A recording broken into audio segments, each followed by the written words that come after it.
Isagi Yoichi. When he was young, Isagi felt as if he was different, better, and just video game-like.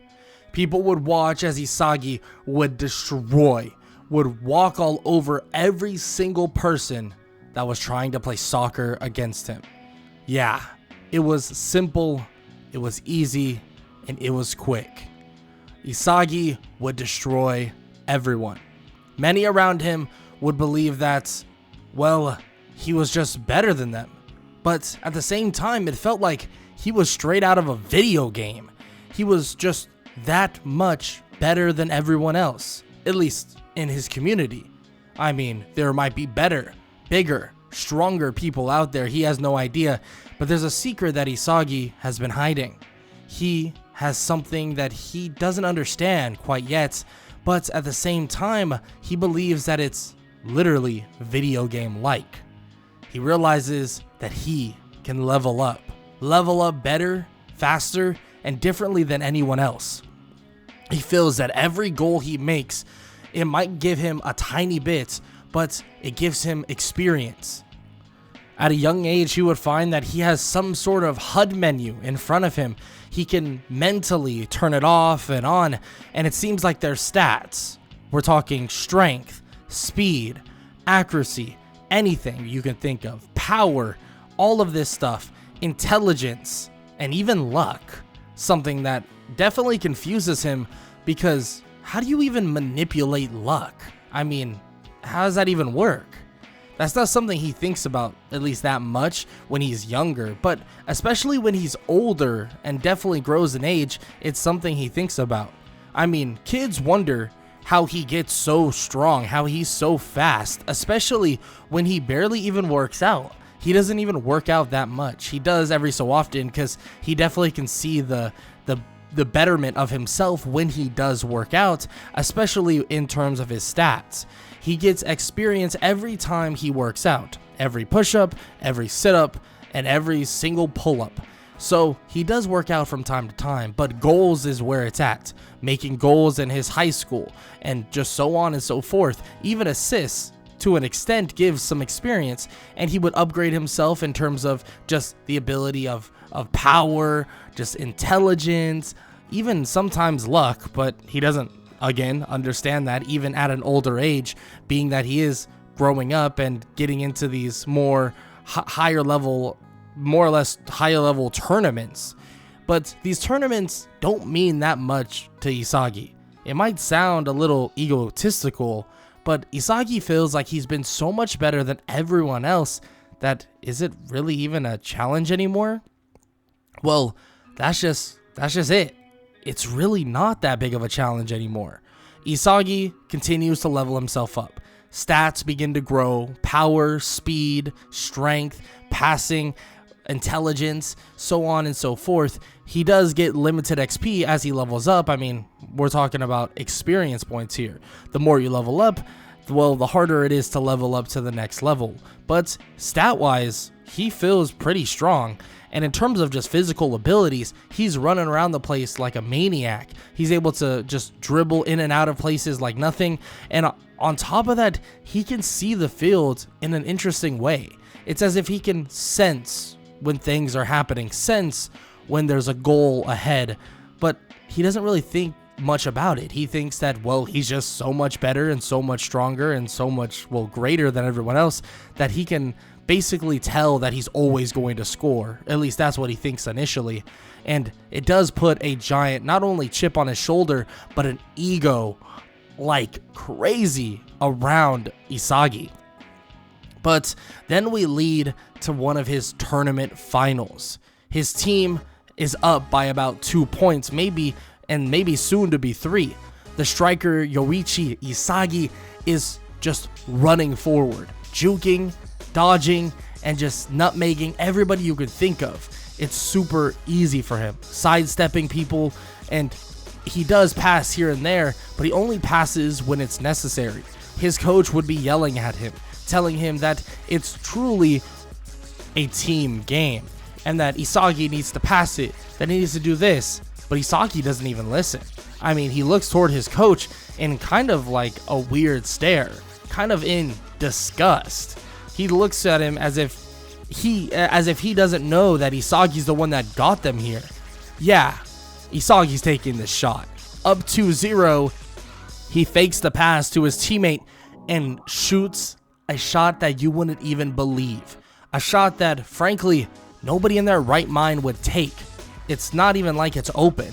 He has multiple people in front of him, and he drills it in the top right, pins it as if it was just a dart that he was throwing at a dartboard, and it's just beautiful. Poetry in motion. And of course, they would finish up the game. It would be over, and everybody would be celebrating, but Isagi felt as if the job's not done. I mean, yeah, he did this, but frankly, it was easy, simple. He wants a challenge. I mean, hopefully and eventually, Nationals would give him that challenge. But another challenge would be on the horizon. Another serious challenge. Isagi would more or less just head out, and he would be stopped by Kira, and Kira would talk about how amazing he is and how it sucks that they beat them so badly. He wishes it was a closer game. Isagi looks at Kira and says that if he had a more killer mentality and more ego to him, maybe, just maybe, he could have still been in that game. But maybe Striker isn't for him. Isagi would just leave, and Kira would be confused but frustrated at the same time. Why is he talking to him like that? He knows that Kira is good. He knows that Kira is really good still, even if it's not more or less the same level as Isagi. Isagi still just blows him off. I mean, he doesn't care. He doesn't need to worry about him. He takes the points that he gets from the goals he had today and continues to increase his stats, and eventually would increase some more into his, well, luck. He would think that maybe everybody needs some luck here and there, so he decides to do just that. He would take his bike and ride home, and when he would arrive, he would see a letter. His parents basically gives him a letter, and it's something about Blue Lock. He's not so sure what this is, but it seems interesting. Very interesting. Seems like some sort of training, maybe something that would prove that he's the best. Now this is something he wants to check out. And check out is exactly what he does. Actually, when he arrives, Kira would bump into him, and he would kind of ignore Kira as he continues to ramble on about how, more or less, it's a team game and this and that, but Isagi doesn't listen much. Eventually, when they enter the hall, Isagi sees tons of other people. Tons. Well, he looks around, and they all seem like strikers. Interesting. But just as he thinks about this, and just as he puts this in his mind, a man shows up. Jinpachi Ego. He begins speaking to everybody. Perfect. You guys are all here. Now, I won't take very long when I'm speaking to all of you. You may be wondering what this is. Simple enough. Welcome to Blue Lock. We're going to be creating the strongest, the best, the fastest, and the most complete striker ever. Blue Lock, a new program that it seems Japan is implementing. Now this is something Isagi is interested in. Immediately he would speak out loud before anybody else could even grasp what he's talking about, and he asks if it's all a competition, that they're honing, they're trying to find the best striker. Now how are they going to do that? What are the stakes? Ego would smile, but he would slowly kind of put that away, believing that maybe Isagi is someone perfect for this position, but he'll have to see. He'll have to test him. He'll have to truly know if he can be a perfect striker, the best striker, a striker full of ego.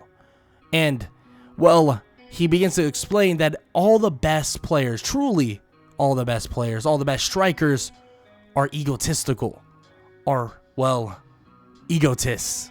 And of course, he explains this and tells them all that whoever, well, makes it out of Blue Lock will be deemed the best striker in Japan and will take Japan to the next level. Japan's national football team will truly be the winners of everything and everything forever. Ego says this, and everyone's confused. What happens to the rest of them if they lose? Can they just go back to trying more? But Ego says that the other 299, well, their careers are over. I mean, if you're not perfect, then you're a loser.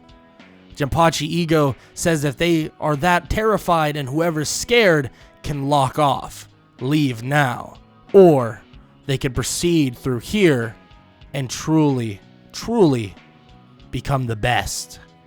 Ego steps aside, and the first person that walks through is Yoichi Isagi. Isagi, with a smirk on his face, looks at Ego and points at him and says that he likes the way he thinks.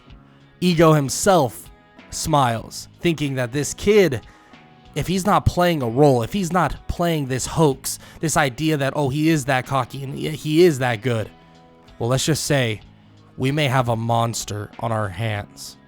Yoichi Isagi would walk in first, and all the other strikers would fall in place. When they would arrive, they would all get ready, get on their suits or their shirts and so on and so forth, and Isagi will look at his number. Interesting. Very interesting. He would see that he's actually a pretty, well, high number. I mean, 299. It might sound insane, and Isagi thinks it's insane, but this boiling of fire just begins to just erupt within him.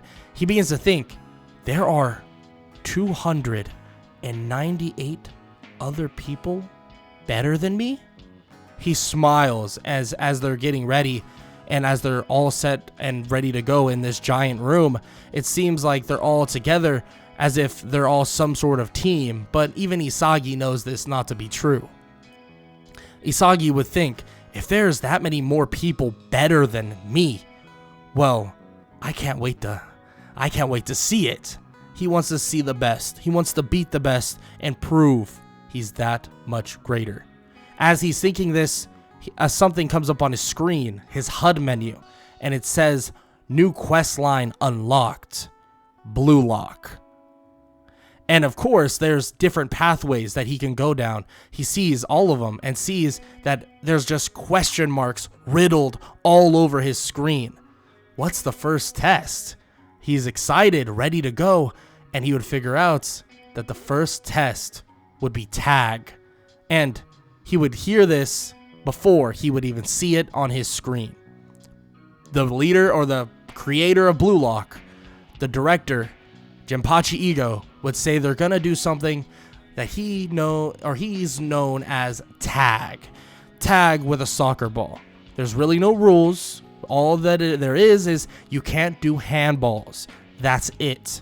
Other than that, whoever gets hit last with the soccer ball, well, needs to lock off and will never, ever be a striker for Japan's team. Of course, Isagi smirks at this. Now this sounds like fun. How long do they have? He looks up to see a timer of 5 minutes. He grabs the ball and begins to more or less just move it around. Everybody is weirded out. Like, what is this guy doing? What is he even doing? Isagi says that they have 5 minutes. There's really no reason for him to rush. He just begins to tap the ball up and down, and he's basically just juggling it over and over again. Everyone is confused. What the hell is wrong with this guy? Isagi says there's really nothing wrong with him, but he just knows 5 minutes is way too long. Way too long. He wants to have fun. Anybody want to have fun? He kicks the ball at an orange-haired guy by the name of Kunigami, and Kunigami dodges it. It goes back to Isagi, and he taps it back up. You're lame. Why not kick it back? As he says this, someone would yawn in the distance, and for some reason, Isagi can feel something. Someone. No. A creature? No. What is that? It's as if it's screaming at him. Pass the ball. Pass the ball. He turns and kicks it straight at the direction of this whatever creature or monster is speaking, and the person to receive it is Bachira. Bachira receives the ball and kicks it back to Isagi, and Isagi smirks. Finally someone to play with. He continues to just bury the ball back toward Bachira, but he limits himself. He doesn't want to blow the guy's head off. I mean, he doesn't think he could do that, but he doesn't want to like hit him in the head, give him a concussion for no reason. It's the only person that wanted to have fun. He continues to kick him back and forth to Bachira, and Bachira in his own head begins to think that Isagi might be the monster he's been looking for. Of course, they continue blasting the ball back and forth, the time slowly but surely trickling down. Bachira smiles as the last kick comes from Isagi, and, well, there's only 5 seconds left. Bachira would then wind up a kick, but instead of kicking at Isagi like Isagi was expecting, the ball would go soaring at the face of Kira. He would get pegged right in the face with the ball, and Kira would be shocked. What are they doing? What just... The time would sound, and Kira would begin to freak out. Ego says that they got too complacent. They thought Isagi and Bachira were having fun, but Isagi told them exactly what he was doing before he even started doing it. Isagi knew there was 5 minutes. What's the point? What's the point of trying to hit other people when there's 5 minutes on the clock? Just wait for the time to tick down and just make your shot count. Of course, Kira tries to argue that this has nothing to do with soccer at all, nothing to do with football at all. But it does. It really does.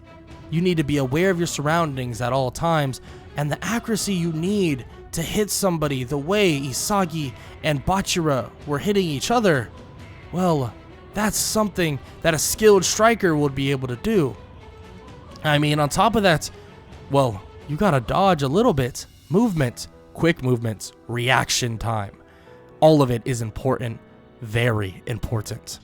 Of course, I mean, Isagi and Bachira would understand this. Bachira a little bit less. I mean, Bachira is a little bit up in his own head sometimes.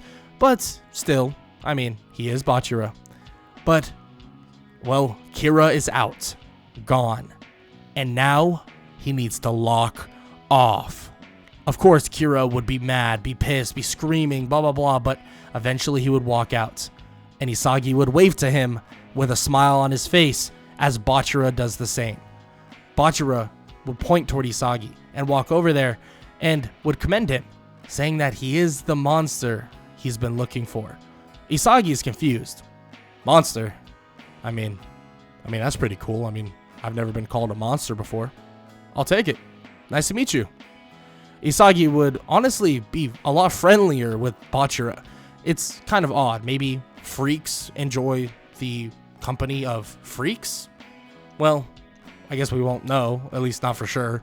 It's not like Isagi would admit that he's a freak. So, still though, Isagi would be happy to see that there's some enjoyable competition, especially with someone like as insane as Bachira.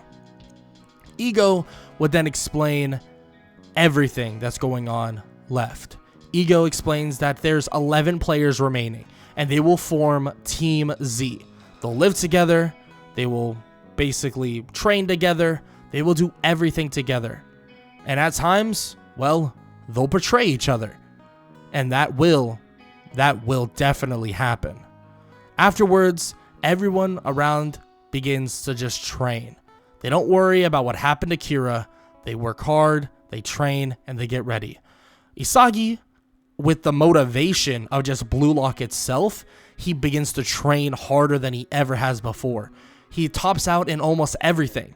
You think that, well, this person is good at jumping? No, Isagi's better. Oh, is this person strong? Isagi's stronger. Well, that's just flat out. And the more he does, the more points he gets to upgrade his power, upgrade his strength, upgrade his speed. But there is someone that catches Isagi's eye just a little bit.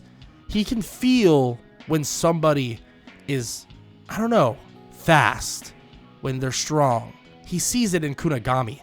He can tell that he's elite when set up properly. He can tell that if he sets up this person right here, he'll strike goals from far out, from mid-range, stuff that you really would never see before.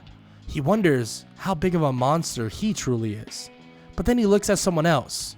Flowing red hair, he actually thinks it's a female initially, but it's not. He looks at them.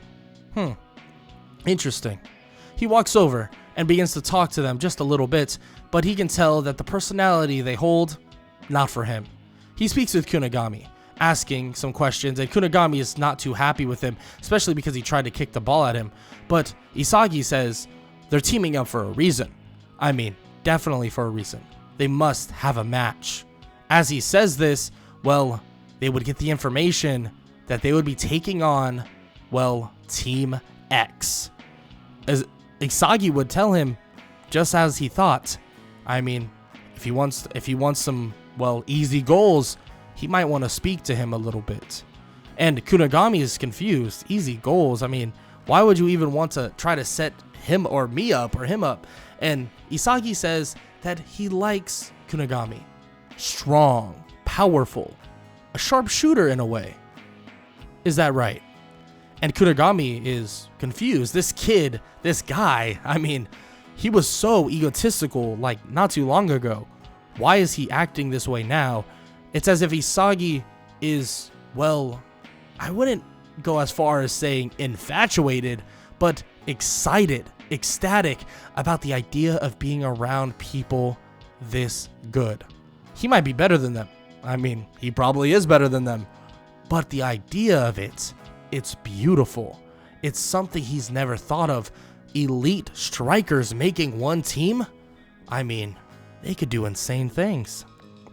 He tells them all that they should come up with a bit of a strategy. I mean, he assumes that the way this all works is it's all a grading system. It's all based on wins and how many people scores goals and so on and so forth. And he tells them that they're all going to have to work as a team. Yes, he understands that that's kind of hard sometimes, especially that everyone is a striker. But if they all work together just a little bit, they should be able to get out just fine. Isagi tries to convince them all, and let's just say, many of them would be pretty convinced. I mean, that'd be for a reason. Isagi is very intelligent, and on top of that, his stat leveling system even has something that allows them, well, to be convinced. He convinces them to fall in line with certain roles, but he tells them that rotations will be amazing, that they'll be able to set people up and so on and so forth, and he tells them that he'll be in the center of all of it. This is something that they're not okay with, but he tells them that he'll get his piece, he'll get his goals, but he'll make sure everybody else gets theirs. They're confused, like, I mean, how can they trust him? How do they know for sure? Bachira, obviously, of all people, would walk up and say that he trusts Isagi. He feels that the monster, whatever monster that Isagi has, is calling for a challenge, is wanting to see what everyone else can do. He's 10 steps ahead. Bachira would smile, but he wouldn't reveal all of these things he's come up with to the group. I mean, why would he? He believes that Isagi is the only one that he's been looking for, truly been looking for. Isagi would convince them though. He would tell them that he won't score a single goal until someone else does. How about that? They argue that it should be 2 goals. So at least 2 goals need to be scored by someone on their team. Doesn't matter if it's the same person or a different person, then he could score. If he's going to be the center of every single plan, that needs to be how it is. Isagi shrugs and says that that's fine with him. But he does say, if the goal is wide open, he won't be taking the shot. This is something they chose. This is something they'll stand by. Of course, everyone's shocked by this. What do you mean you won't just take the shot if you're wide open? He says that, well, this is the way they wanted it, and this is the way they'll get it. But still, they should be fine anyways. Just as he says this, it's finally time for lights out, because it's finally time for them to get their strategy in order and time for the first match. Before the first match though, Iga would explain that in addition to the 2 winning teams moving on, the leading scorers from the eliminated teams will also advance. But before Iga would even finish these ideas, Isagi would say that it doesn't even matter, because they're not going to lose a match. Everyone is shocked by how confident, no, egotistical Isagi is. But should you be shocked by this?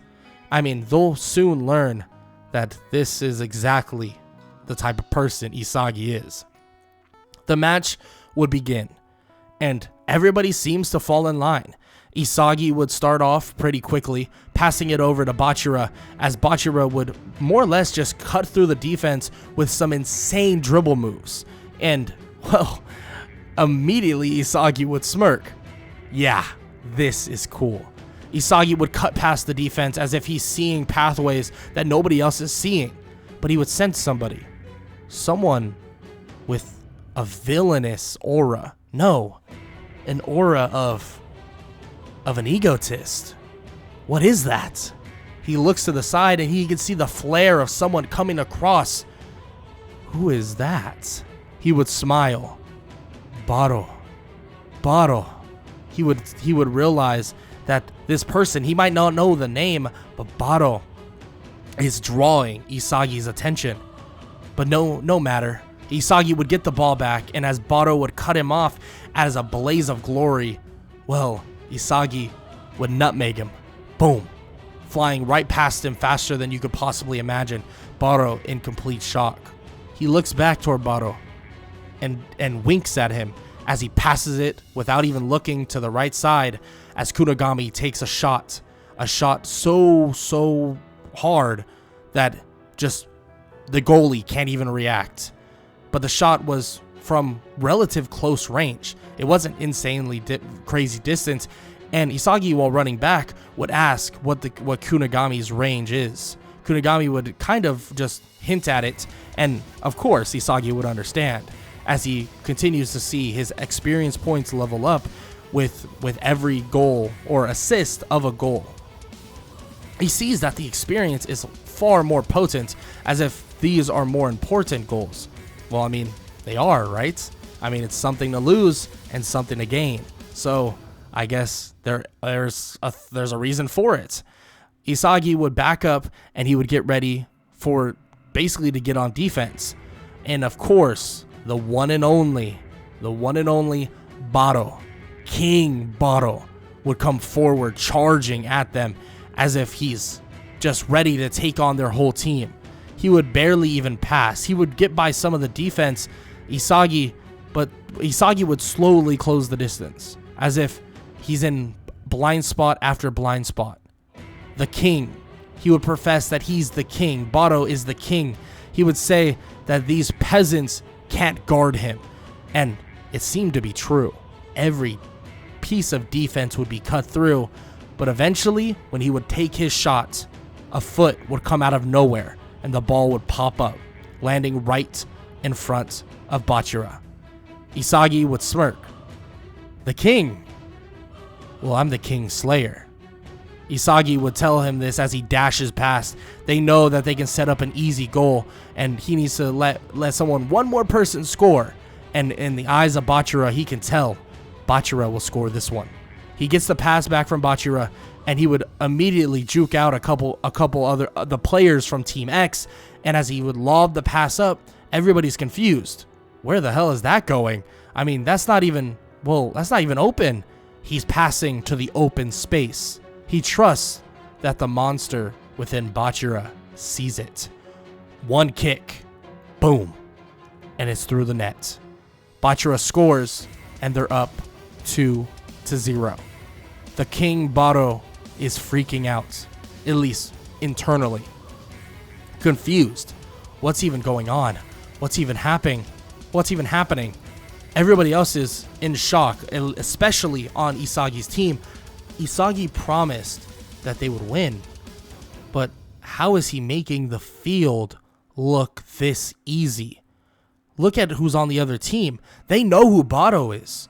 Baro is supposed to be this insanely good striker. Why is he making him look like a joke? Like the jester? Of course, Isagi would shake off any ideas of anything, because 2-0, that means he can score, and that is what he wants. Immediately, Baro would try and use other people to gain distance, more or less using his teammates to try to draw in certain things and try to bait the certain things out. But every cut, every move he would make, every ball he would take from his teammate, who was there? Isagi. It's as if he is this dark reaper that follows him, as if he continues to cut off the king. Isagi would continue to mock him. The king, huh? The king. Come on, king. You got it. You can do it, king. Isagi would continue to bully Baro. Baro's size, though, would definitely make a difference. Isagi may be strong, but in stature, he's still small. So one nudge, and a hard nudge at that, he would flatten. But Isagi would roll back up, and Baro would be shocked. Baro would get stripped by Isagi, and he would take off. He would pass to Bachira, and Bachira would kick it straight into the sky practically. And everyone's confused. They're in a whole league of their own. What is happening? Out of nowhere, it's as if the ball just lands in Isagi's lap. Above everyone else, he would catch the ball, gather it with his chest. But as he does this and the ball rolls to his foot, he would kick it back up. Everyone would be confused. What the hell is that? He would land back on the ground and spring himself back up as he does a front flip and kicks the ball with the back of his heel, and it goes soaring, curving into the net right around the goalkeeper. 3-0. What the hell was that? Isagi scores again and again after that. Baro unable to do a single thing. He doesn't even know what to say. What is going on? But toward the end of the game, Isagi would feel bad. I mean, Baro would run through, and he would let Baro run through. He would kick the ball, and Baro would score relatively easily because Isagi isn't trying. Baro would be confused, and he would yell toward Isagi. He doesn't know who he is, but don't let him score like that. Don't let him. He's acting like I'm a peasant. Acting like I'm a peasant. Of course, Isagi would look at him, and he would see a fiery aura. Now that is interesting. Isagi would get the ball, and he would look toward Bachira and wave his finger. At this point, they're up 5-1. So, with little time left, Isagi just kicks the ball to Baro. Come on, king. Come on. You can do it. I believe in you. Mocking Baro over and over. Bachira is confused for a second, and even, Kunigami especially is confused. Many others, Chiguri, confused. Everyone confused. What the hell is he doing? Why did he do that? Baro would stop staring at Isagi. What do you think this is? You damn donkey. He would go charging forward, and Isagi would barely be able to keep up. Well, of course, he wasn't really trying very hard. He's standing straight up and not even prepared. But he would see something. He just awakened the villain king. Yeah, that's nice. Isagi would watch as he blazes by, scoring one more goal, putting them, only down by 3 goals. Isagi would get the ball back, run out the clock, and the game would be over. Isagi's team, or Team Z, up 5-2, with 3 goals to Isagi, 1 to Kunigami, and 1 to Bachira. Everyone would be celebrating, or Team Z would be, excited that they just won. They won their first match, but Isagi is not celebrating. He walks over toward Baro, and he says that he's strong, that he's better. He's fast, powerful, but there's something within him that he needs to reawaken and keep awakened. He needs to starve himself so that when he sees the ball, the hungry predator comes out. Isagi would walk away, and Baro would stand there. What kind of freak is he? Isagi would celebrate with his team, at least mildly, all heading back to their giant room and their place they've been staying, and they celebrate with food and so on. That's it. That's all Isagi wanted to say to Baro. That's all he wanted to say. There is communication with Ego. Once again, Ego explains the nature of a striker and the idea that they need a certain, well, you could call it an algorithm. You can call it a success point. You can call it a formula to scoring. He does tell everybody that it seems like Isagi has already figured this out, more than they would possibly understand, but that's beyond the point. He would say that Isagi is interesting, and maybe they should let him take points, because he is the strongest and best in their group. They would look to see that all their numbers have updated, and it's true. Isagi is higher than everyone else. But is that really that far-fetched? Definitely not. They have more matches to come. Far, far more matches to come. Baro is not the only monster Isagi will truly see in the near future.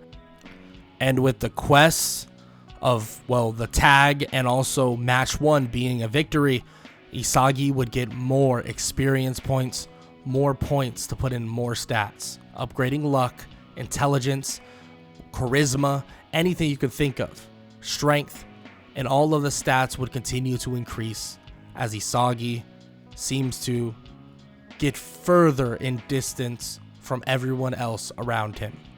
But that is the end of part 1 of What If Isagi Had a Stat Leveling System. The first game is officially, completely, and utterly wrapped up. The next game is against Team Y. They're not exactly sure who they are, what they consist of, but they don't really take too much solace in that. They speak about a game plan. Isagi says that if they want to win, they should let him facilitate and orchestrate everything from here on out. Of course, many of them take offense to this, saying that they're not going to be able to do anything, but Isagi tells them that all that matters is them winning, right? At least for now. He tells them that he can make an assumption that soon, very soon, everything's going to change. All of them can get through. And plus, if they start losing from here on out, he'll just take it upon himself to make sure they win. And they're all confused and pretty shocked by this, but should they at this point? And Kunigami, Bachira, and a couple others aren't. They say that Isagi is correct, that they should flow through him. And Isagi would look toward Kunigami and Bachira, saying that these two right here, if they want to win, well, from here on out, they should allow them to take the forefront. He does look at some other people, and let's just say he's not very good with names. He hasn't really cared much about names, but he does look at one of the people. He has an odd looking hairstyle, and he points at him. He says that this guy right here is very athletic, someone that would throw their body into harm's way. He's about to say his name, but Isagi would cut him off, saying that it doesn't matter what names are what, all they need to know is they're going to win. He says they'll implement as much as possible other people, but at the end of the day, he won't guarantee anything. But what he will guarantee, at least at this moment, is that he'll let them score the first 2 goals. But he feels that it's time to let someone off their leash. It's as if a rabid dog is being chained down. He looks toward Bachira, saying that he may have been looking for someone that also has a monster. But he then tells Bachira that he's letting the monster control him. Isagi just leaves the room, saying that he's going to get showered up and ready to go for the next day, and Bachira is there, standing there at a loss for words. Everybody is weirded out by this. They ask Bachira what he means by monster, but Bachira gives some vague answer. He knows that Isagi is the only one that would understand this. Kunigami himself is kind of sitting there thinking about everything that just happened. Does Isagi really think Kunigami's that good? Same thing with Bachira. What about the other people? Are they not that good? Isagi doesn't even think that far ahead, at least not at this moment. While he's showering and getting ready, he begins looking at his stat leveling systems, seeing that he's gotten extra experience and extra points for every single, goal and every single, just win they've gotten so far. Being that it's only game 1 finished, he does have extra points from game 1. He begins to sort them out, and as he does, something else pops up. It says that the next quest is game 2, which is obvious. I mean, it's against Team Y, and he understands that much. But another screen will pop up right after, saying that he needs to pick what type of true football player he is. And he looks and he's confused. What does this even mean? I mean, he knows what type of football player he is. He's a striker, but there's different versions of a striker. It might sound weird, but Isagi has various different builds that are already let out for him, builds that make him more lethal in the passing game, especially when he's charging straight at the goal. Maybe it makes it almost impossible for them to tell if it's going to be a pass or a shot, a lethality, something that would allow more or less Isagi to be almost 100% accurate, if not 100% accurate, from a certain distance from the goal. Isagi's not so sure. He doesn't want to fit himself into a role like this, but if he has to, he'll pick one. He assumes that it will only benefit him, so he decides to be more of a facilitator, you could say. But he does this because he thinks that his striking is already lethal. He believes that if he makes himself an even greater facilitator, making him so that if he kicks the ball, well, nobody can even tell if it's a pass or a shot on goal, that he feels that he could be even more lethal than this so-called lethality build that he can score from wherever. After getting ready and getting dressed, he would exit and go into the room, but as he goes into the room, Bachira would be standing there waiting for him, questioning what he means by not letting the monster speak. Isagi says that the monster slows him down. Inside his own head, Bachira thinks way too much. Yes, he needs to go back to having fun. He's seen it before, when they were kicking the ball back at each other during the game of tag. He knows Bachira can be happy, have fun, and do many, many things. Bachira hears this, and he realizes it. He realizes that Isagi's right. He lost his way. He's no longer playing the soccer he wants. He's no longer playing to have fun. He smiles at this and he nods toward Isagi. And Isagi says that he'll expect some fireworks the next time they get out there. They all head to bed and they eventually would arrive on the field the next day against Team Y. Team Y would consist of a couple people that they wouldn't know much about, but Isagi would already be able to get a lay of the land relatively quickly, looking around, and he can tell that certain people are extremely lethal. He sees a kid with a weird haircut, kind of covering his eyes entirely. He feels that the most lethal person is him, but then he looks around to see another person, and he sees that this person may be extremely fast. Maybe they're looking for breakaway passes, but he doesn't understand why. This other kid, he can tell that he will be lethal, but why is he just falling in line? He shrugs this off. He doesn't care very much. I mean, he knows that they have to win, and that's all that really matters. So when the game starts and the whistle blows, Isagi would kick it to Bachira, as he immediately would sprint into the best possible place to go at this moment. Just from intuition, he begins to realize that he can see the entire field in many ways that he couldn't even possibly imagine. Yes, don't get me wrong, Isagi was pretty good at reading the field initially, but this is different. He was able to only see what his eyes could see, but now he's seeing more. Out of nowhere, something would pop up on his interface, as if he's not in the middle of a game. I mean, why is he seeing this now? Why is his eyes playing tricks on him now? He's in the middle of game 2. He sees that many, many skills are in front of him. Something known as metavision, copycats, and even more.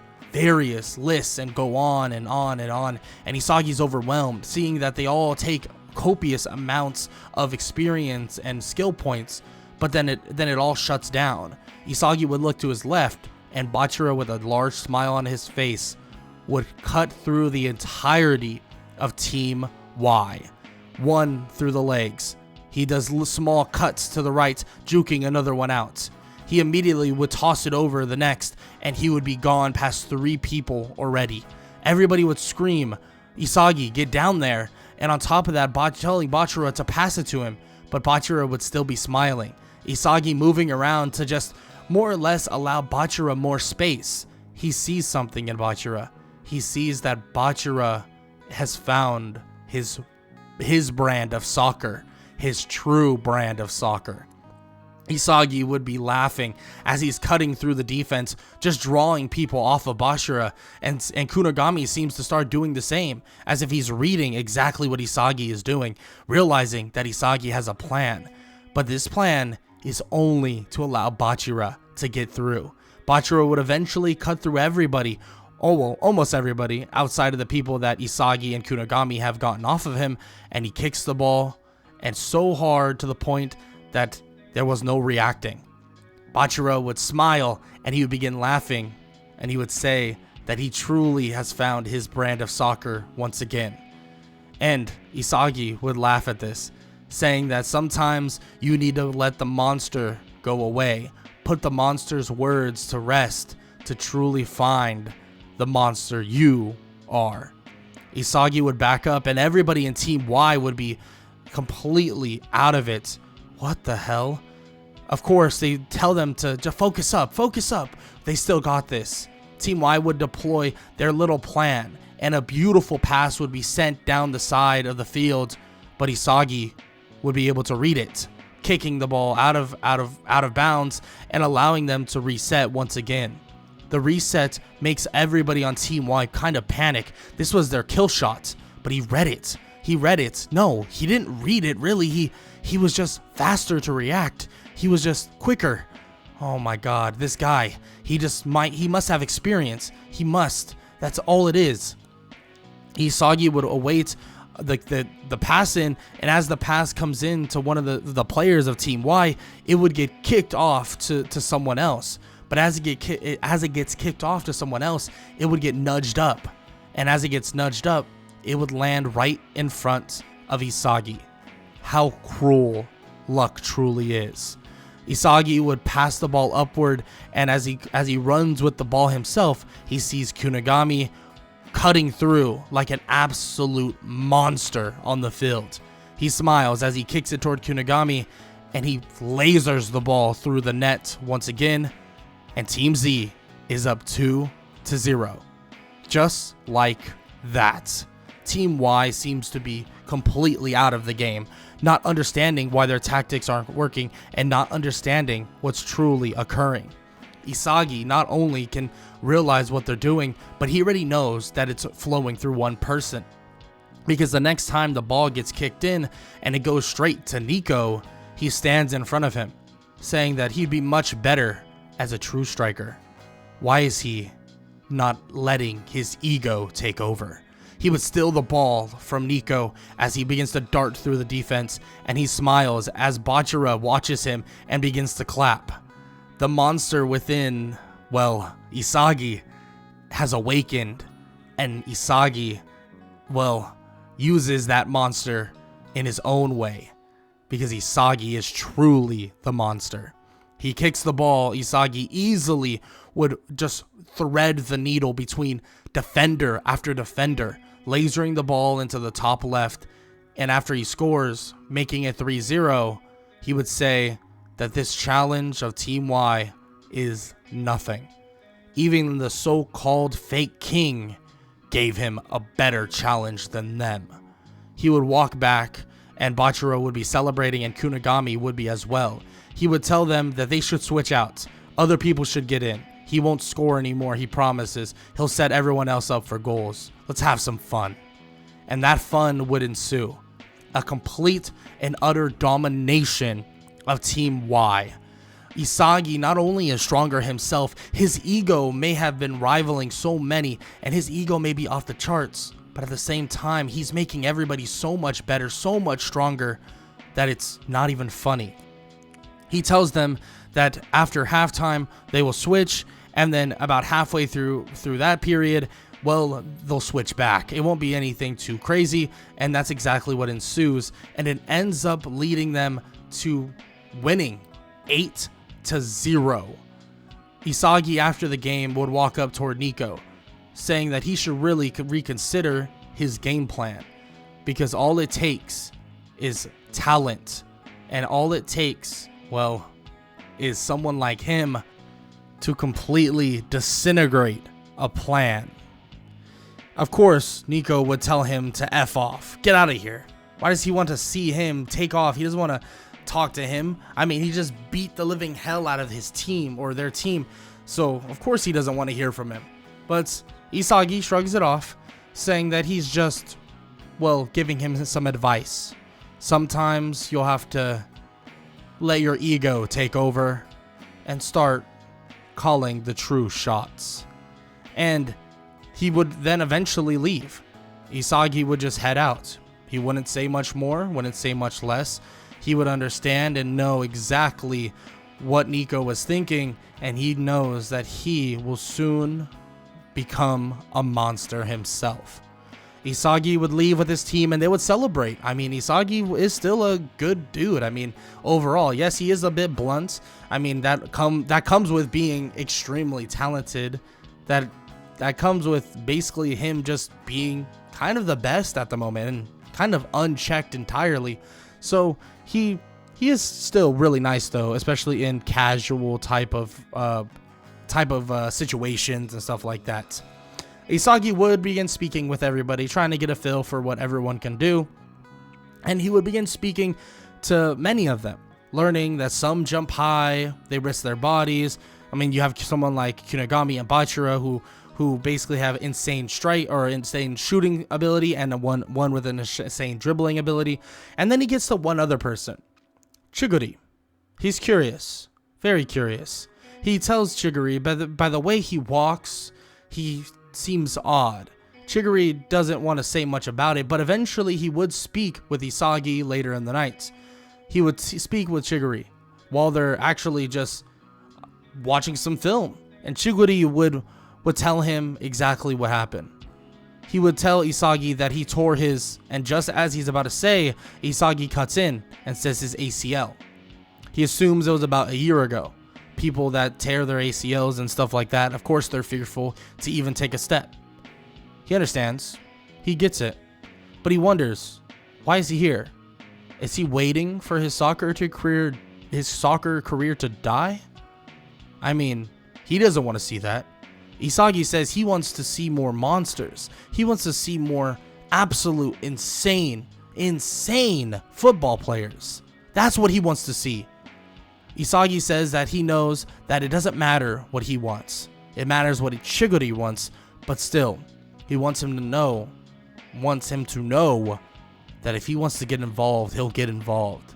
And he'll be able to tell and smell the goal once he starts running. Because he can tell that a torn ACL may be hiding insane amounts of speed. He tells him one last time that it's going to be fun, even if he decides not to do what he wants to do.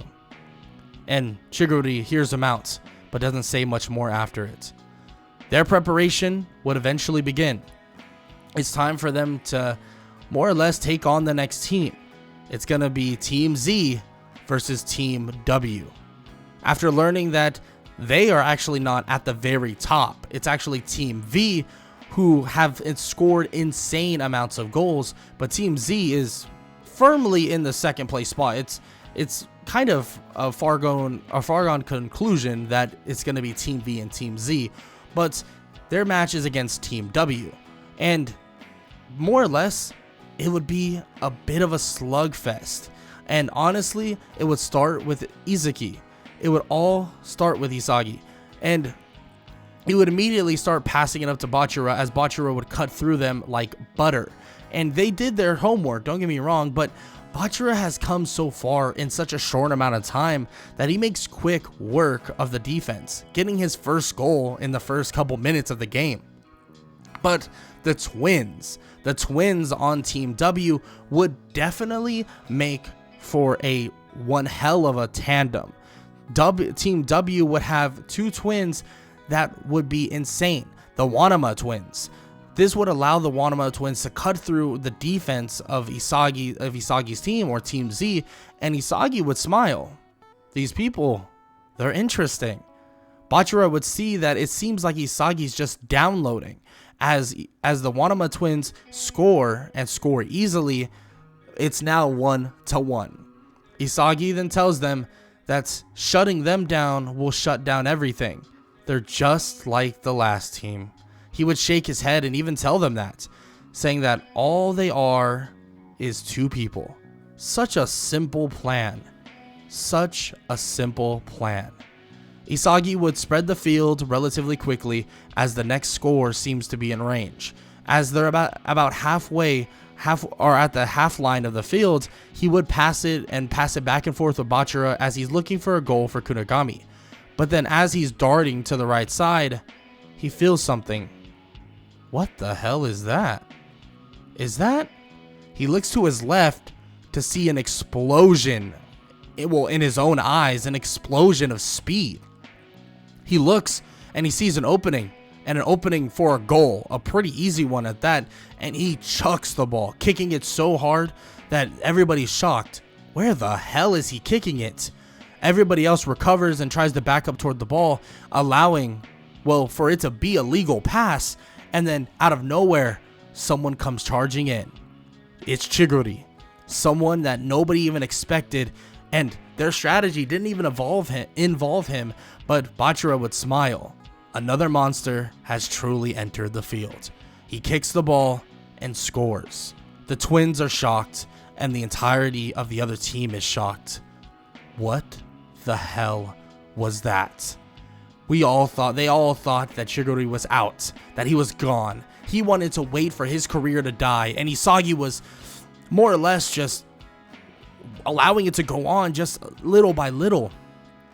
Isagi wasn't just letting his career go on little by little. He was convincing Chiguri to run on that knee. Run until he can't run ever again.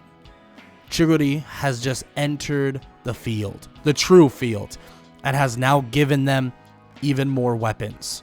We're talking about Isagi having another extremely potent weapon, and now they're up 2-1. The twins think that it's just going to be a shootout. Let's get as many goals as possible. Let's go bring and shoot it up as much as possible.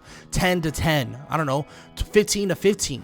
They think at least they will get as many goals as possible. Maybe they can somehow pull it out. They don't know, but they're going to have to pull something out. And as they're trying to do this, it seems like the defense is beginning to flow a lot better at that. Bachira picking up the pace and also cutting them off at different courses.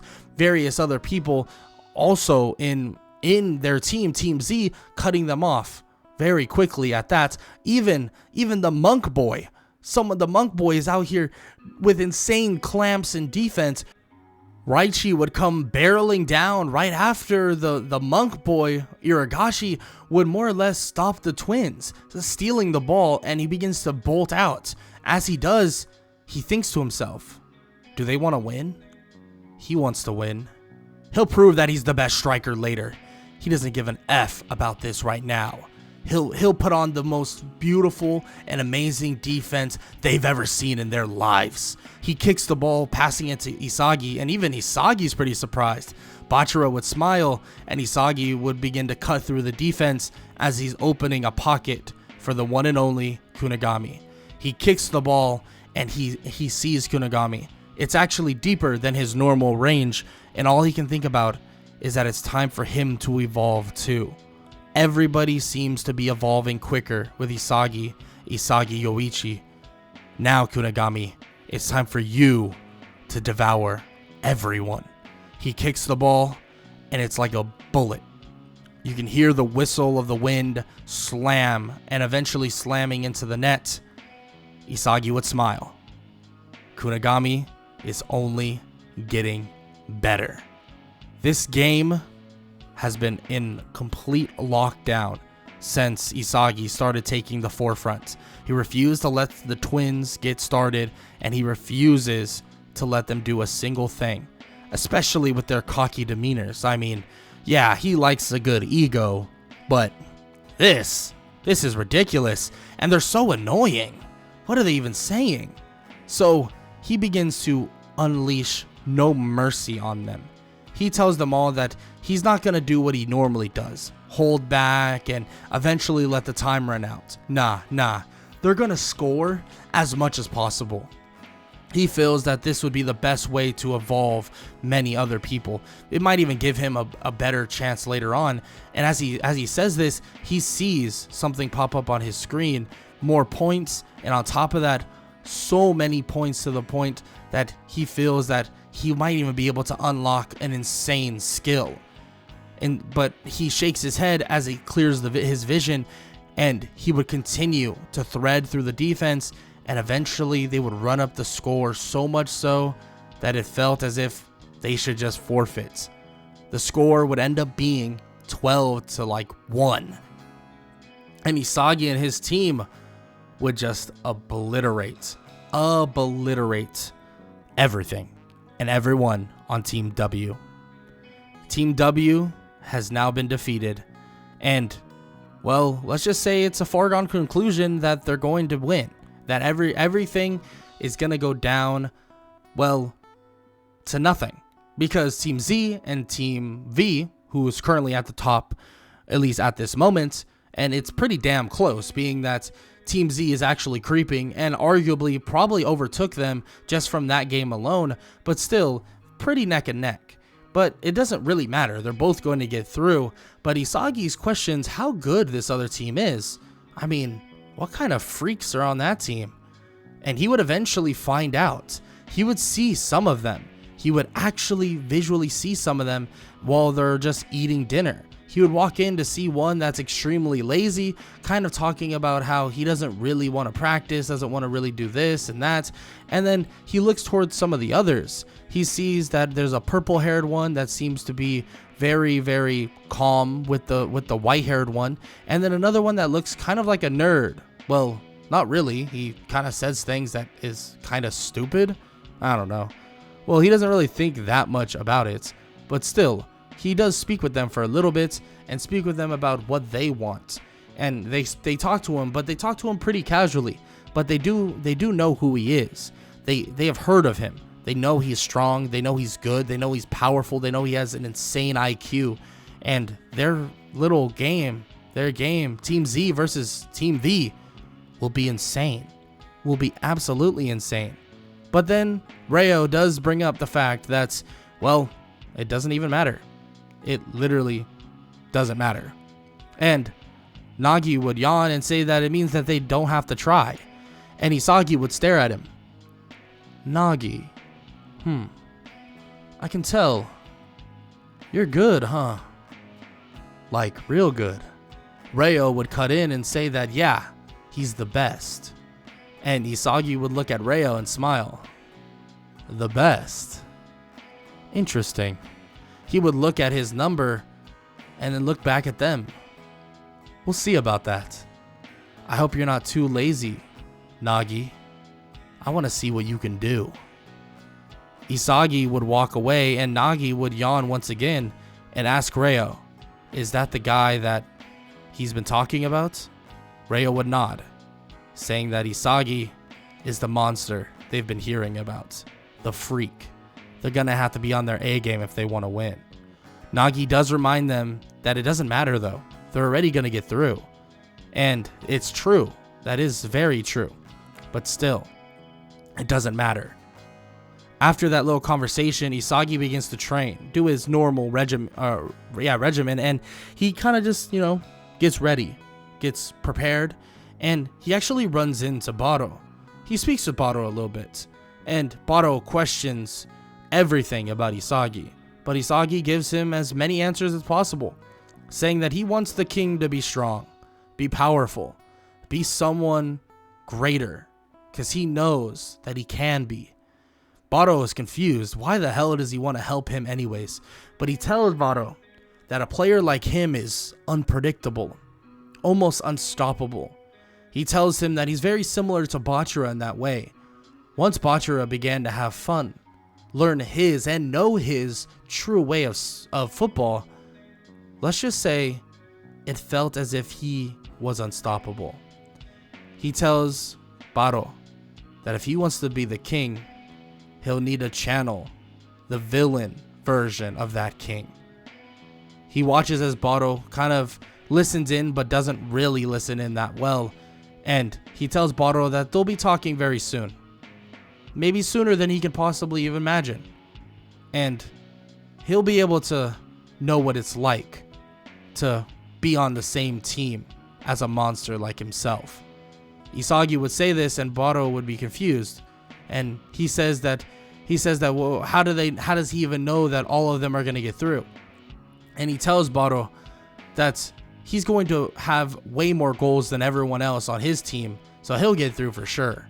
But in terms of everything else, let him know that he has his assumptions at where Blue Lock is going, and he can assume that eventually they'll step on the field, not against each other, but as a team. Isagi would wish him good luck and tell him that he's gonna head to bed, and he leaves. After some training and preparation, there truly is going to be an amazing spectacle. Team Z versus Team V will be the most insane match yet. Will the prodigy Nagi show exactly why he's the god of this field? Or will Isagi once again have it so that he evolves alongside his teammates and he cuts through the god of soccer right on the field they stand?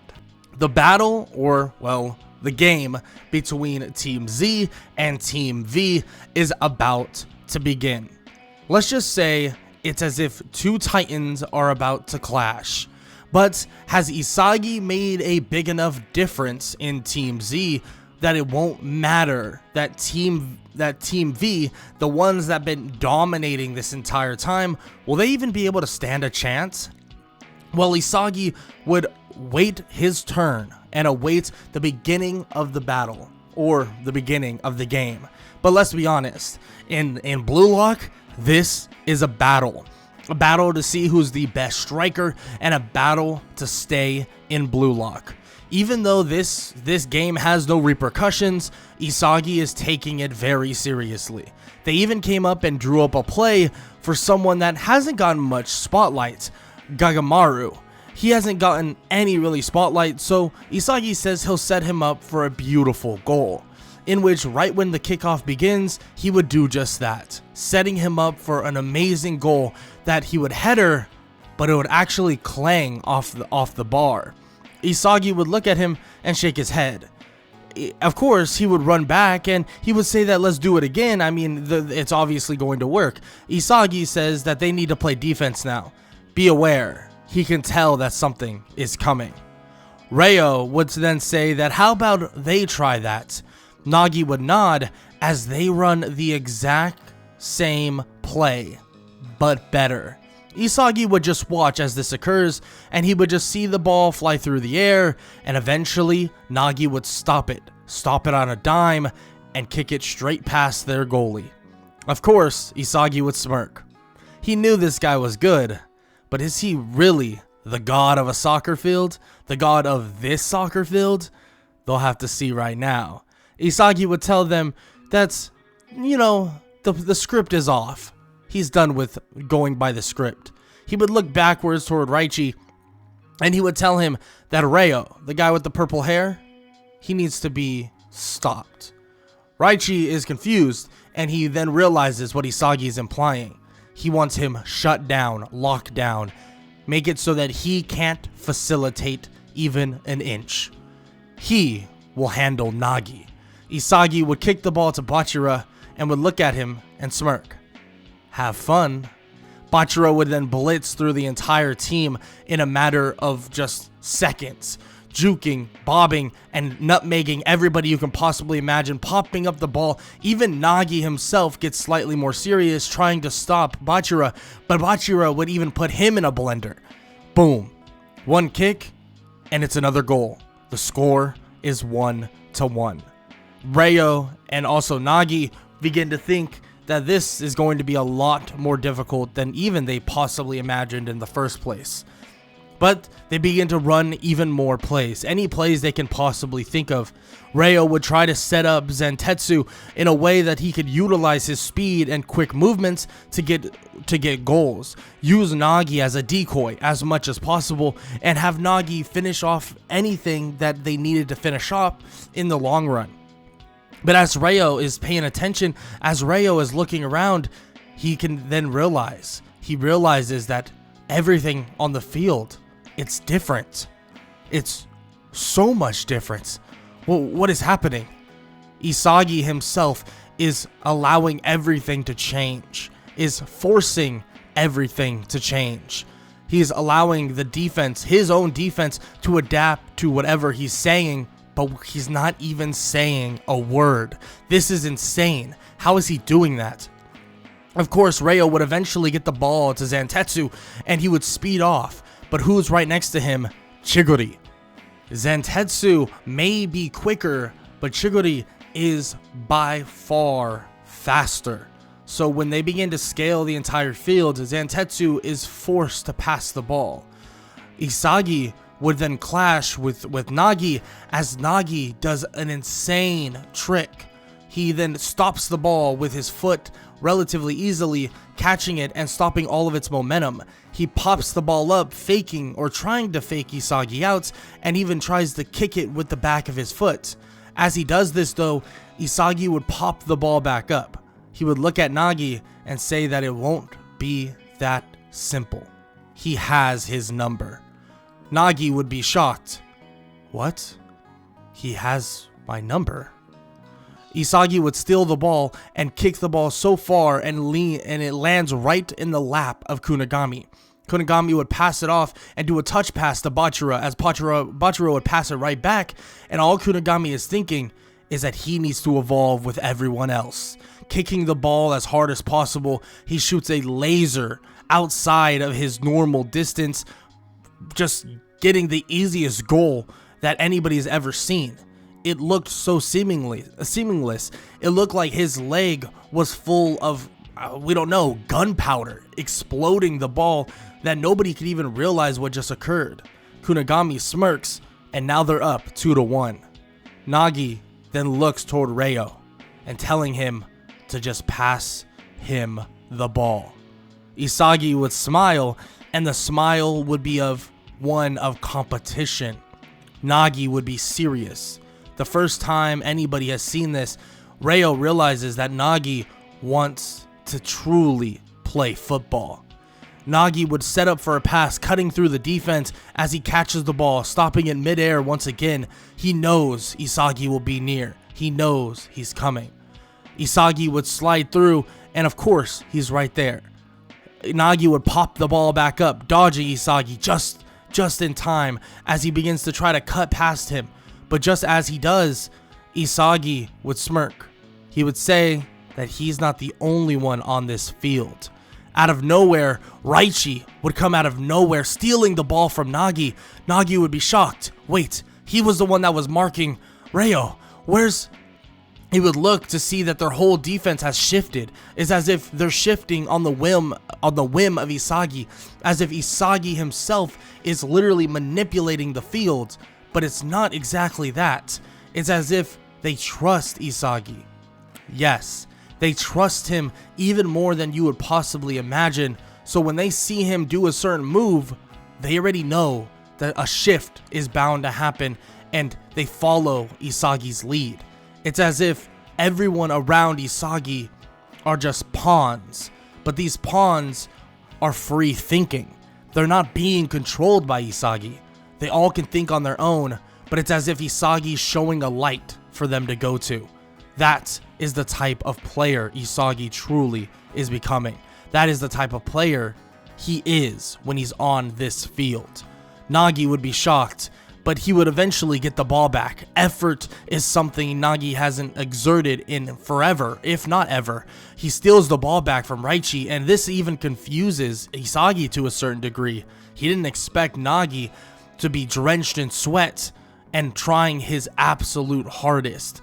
Stealing the ball back, cutting through the defense, it's as if he's now developing his dribbling even more. He would then kick the ball from a good distance away, not Kunigami range, but pretty far range, even curving it around to some other defenders, and he would actually make the goal. Everybody's in shock. What the hell? But Isagi isn't. It is now 2-2. Isagi says to Nagi that it seems like he's getting better than he could possibly imagine. But the cool thing is Isagi can do that too. Isagi would then pass it to Chigori, as Chigori would go sprinting down the sideline, reaching his top speed. Zentetsu trying to cut him off, but that's not who they should be worrying about. A kick from Chigori toward the middle of the field. What? There's no way anybody could catch that. There's no way at all. Isagi would come out of nowhere, and he would catch the ball. Wait, he would catch it, pin it, and he would stop all the momentum with his foot. Ryo would look at Isagi. Oh my god, he's doing. Zentetsu looks at him as well. No way, this guy just copied Nagi. He stops the ball in midair, but then regroups and kicks the ball while he's still basically in the sky, and he kicks it through the net. Everybody is just standing there, calm. Team Z is now up 3-2. Team Z celebrates the goal, and time is slowly but surely ticking down, at least in terms of halftime, and Nagi can't even utter words. All he could do is say, "Get him the ball." Nagi's ego may be creeping to forefront. Ryo not even know what to say. He doesn't know how Isagi even did that. He copied Nagi. As Isagi smiles and runs back to position, something comes up on his system, his stat leveling system. His HUD menu then says, "Skill acquired. Copycat." It seems that Isagi felt that he wanted to actually analyze and copy everything that everyone was doing. He feels that he's already able to see the field in ways that nobody else could possibly imagine. So why not copy from the so-called god of this field? He can tell everybody on that team is honored to play with Nagi. Now, why would they be? He knows now. He knows exactly the type of person Nagi is. What a badass. He smirks and he looks toward Nagi and just nods. Now this is something great. This is the person he's also been looking for. Someone that is just a flat out prodigy. Isagi would watch as the time would tick down and halftime would ensue. They would go into the locker room and everyone would be speaking, talking about what just occurred and what they believe. 3-2, they felt like they have the game won. They just got to put the pedal to the metal. Isagi says that the game is truly over. But if they've just come to win, then he doesn't know what they're truly doing here. Kunigami steps up and says he's right. He can feel that all of them have a way to go and have a long ways to go, that they could do even greater and crazier and more insane things. Bachira would smile and say that he can get better. Everybody here can get better. So if they want to show that they're truly the best, they need to absolutely starch this team. Isagi agrees. Isagi says that everything runs through Ryo, at least to a certain extent, but without Nagi, they're useless. They question how he plans to utterly stop him. He did get outmaneuvered 2 seconds ago, or at least like he got maneuvered at one point, leading to Raichi having to save him. And then even Nagi, evolved and was able to evolve past it, Isagi says to leave Nagi to him, to make sure to shut down Ryo's passes and corner Zantetsu. That's all they need to do. Don't allow the quick person to get the first step. If they allow him to get the first step, then they'll lead them to breaking their defense. But Isagi will mark Nagi, shut him down, and every time he takes the ball from him, there'll be an outlet pass to look up for. Just be ready. Isagi is now thinking far more tactically. He doesn't even want to score right now. This is something that's interesting. Isagi says that his own goals will come. He promises that when they finally realize that these outlet passes are going to Kunigami, going to Chigori, going to Gagamaru, anybody, once they realize, well, it'll be too late. Isagi would smile as everything would fall into place when the field would be re-entered. He would line up and everybody would begin once again. Nagi would be a null factor. He would lock down Nagi crazier than you would possibly imagine. Nagi would get a pass, but as luck will have it, every time it gets popped up, it would land in Isagi's lap. Isagi would laugh. Outlet passing to Kunigami, outlet passing to Bachira. Anybody you can think of, anybody in position, it would be an outlet pass. He would laugh and say that Nagi may be talented, but luck is not in his favor. Of course, Nagi would not even understand what this means. What is that even supposed to mean? Luck is not in his favor. Luck. But Nagi is not even paying attention to what's even happening. Kunigami scores. Gagamaru scores. Kunigami scores. Kunigami scores. Bachira scores. The score begins to get lit up, as if the score is just accelerating higher and higher, eventually leading it, well, to being a 9-2 game. The game's over. Yes, of course, an excuse can be made for Team V that, well, they already made it in. I mean, it was over. Both of the teams were going to make it in. There was no point to have this game at all. But Isagi wanted to prove a point, and there is no excuses. Nagi wanted to make that point as well, but he couldn't do it. Why couldn't he do it? Was he too predictable? Was he not good enough? Ryo would try to just talk to them and basically speak to what occurred, and after the game they would talk about whatever, but Nagi would sit there in silence. What did he do? He looks toward Isagi. While still on the field, Isagi begins walking over to the three of them. He would then say that it was a hell of a game, but sometimes it just ends up this way. Maybe you should just chalk it to bad luck. Isagi would walk away and then stop and look back toward Nagi. You know, it is hard, very difficult, to win a match when you're carrying such a load in your backpack. He would walk away and not even explain what that even means. Nagi would be shocked to hear this, but Ryo would stand there. He knows exactly what he's talking about. He's talking about him. Isagi would celebrate with his team, as if he's planting the seeds in Nagi's mind. He feels that Nagi has the potential, maybe, to even be better than him. Maybe. But at the same time, Isagi would smile that if someone transcends that quickly, he'll transcend even quicker. He'll be the best striker in Blue Lock, and there will be no competition. Isagi would celebrate. They would eat some amazing food, and he would speak with Bachira, Kunigami, and many others that are there. Of course, there's more things to come, and that is, well, the next selection. But to get to the next selection, they have to go through some rigorous training. But before then, Ego would then say something to all of them, something that would pique everyone's interest. He reveals that all the buildings at Blue Lock were actually labeled as Building 5 to get everybody to experience inferiority. He explains that the first selection was an understanding of what a striker is and what it's all about.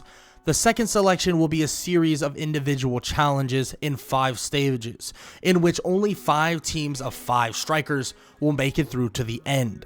He explains that all of their real numbers and ranks will be showing up, but they all know that it's all based off of goals and so on. So when Isagi sees that he's not actually number 1, he realizes that it is scaled to goals alone, maybe goals and assists, but that's just fine. He sits around rank 4. He doesn't think too much about it. I mean, he has scored a good bit, don't get me wrong, but maybe there's other people that have scored a lot. I mean, even Nagi probably scored a ton, so he's not going to think too much about it. Goals don't matter that much to him at this moment, but now that they're going to the individual stage, that's when it will matter the most for him. Isagi would know that whatever's to come is serious. So when they begin their individual training and using Blue Lock Man, this crazy holographic technology, Blue Lock Man would basically give them 90 minutes to score 100 goals. Let's just say Isagi would have no trouble at all proceeding to this next stage, but he would get a good workout in. I mean, this was a great idea. Once you got to the higher levels, it was extremely hard to score, but Isagi just had to ramp it up a little bit. He hasn't truly ramped it up that much in a while, so when he started doing it, he felt his blood boil, as if he was excited. I mean, he really is excited. Eventually, after all the goals are said and done, he would enter the second stage. He walks in to see Nagi and Ryo among other players currently there, and a message appears, telling them all to form a team of 3 and proceed to the next stage. Luckily enough, well, Bachira would come in just after Isagi, and he would tackle Isagi to the ground, telling him that he's excited, that they're about to team up, a team of 3, and they'll destroy anybody in front of them. And Isagi would laugh at this. There's always comedy in what Bachira does, and there's always a sense of fun. Sometimes Isagi needs to remember that. Sometimes they just gotta have fun. Isagi would look around and think that Kunigami and many others aren't here yet, Bachira asking who they should actually get for their next player. Isagi says that there are multiple choices that would be great. I mean, Kunigami is an insane mid-range striker, someone that could evolve with them, and if he evolves even further, I mean, he could be like Baro, but way less selfish, you could say. And Bachira would even say that what if they did get Baro? I mean, that would be cool too. Maybe he could utilize Baro to make him even greater and then also make himself greater. Bachira would say all excitedly, and Isagi would laugh at this, saying that convincing someone like Baro to play nice would be an interesting stake, but he's not so sure about that either.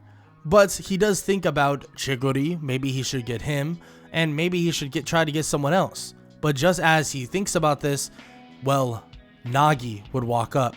He says that he wants Isagi to join them. Ryo would be confused. What about Zentetsu? Well, they can't just leave him behind. And Nagi says that this is what he wants. He wants Isagi. Bachira would laugh and would kind of be excited in a weird way, asking Isagi what his choice will be. What will be his choice? Is he gonna join them? Isagi would then shake his head. I'm sorry, Nagi. I can't join you guys. Nagi would then say that he wants to know what soccer is like with Isagi, with him. What soccer is like with someone like Isagi. Ryo would then say that, well, can't really do much about it. I mean, he said he's not gonna join. Isagi does make a remark though. It is ironic, Nagi. I mean, you are kind of the god of soccer, at least in my eyes.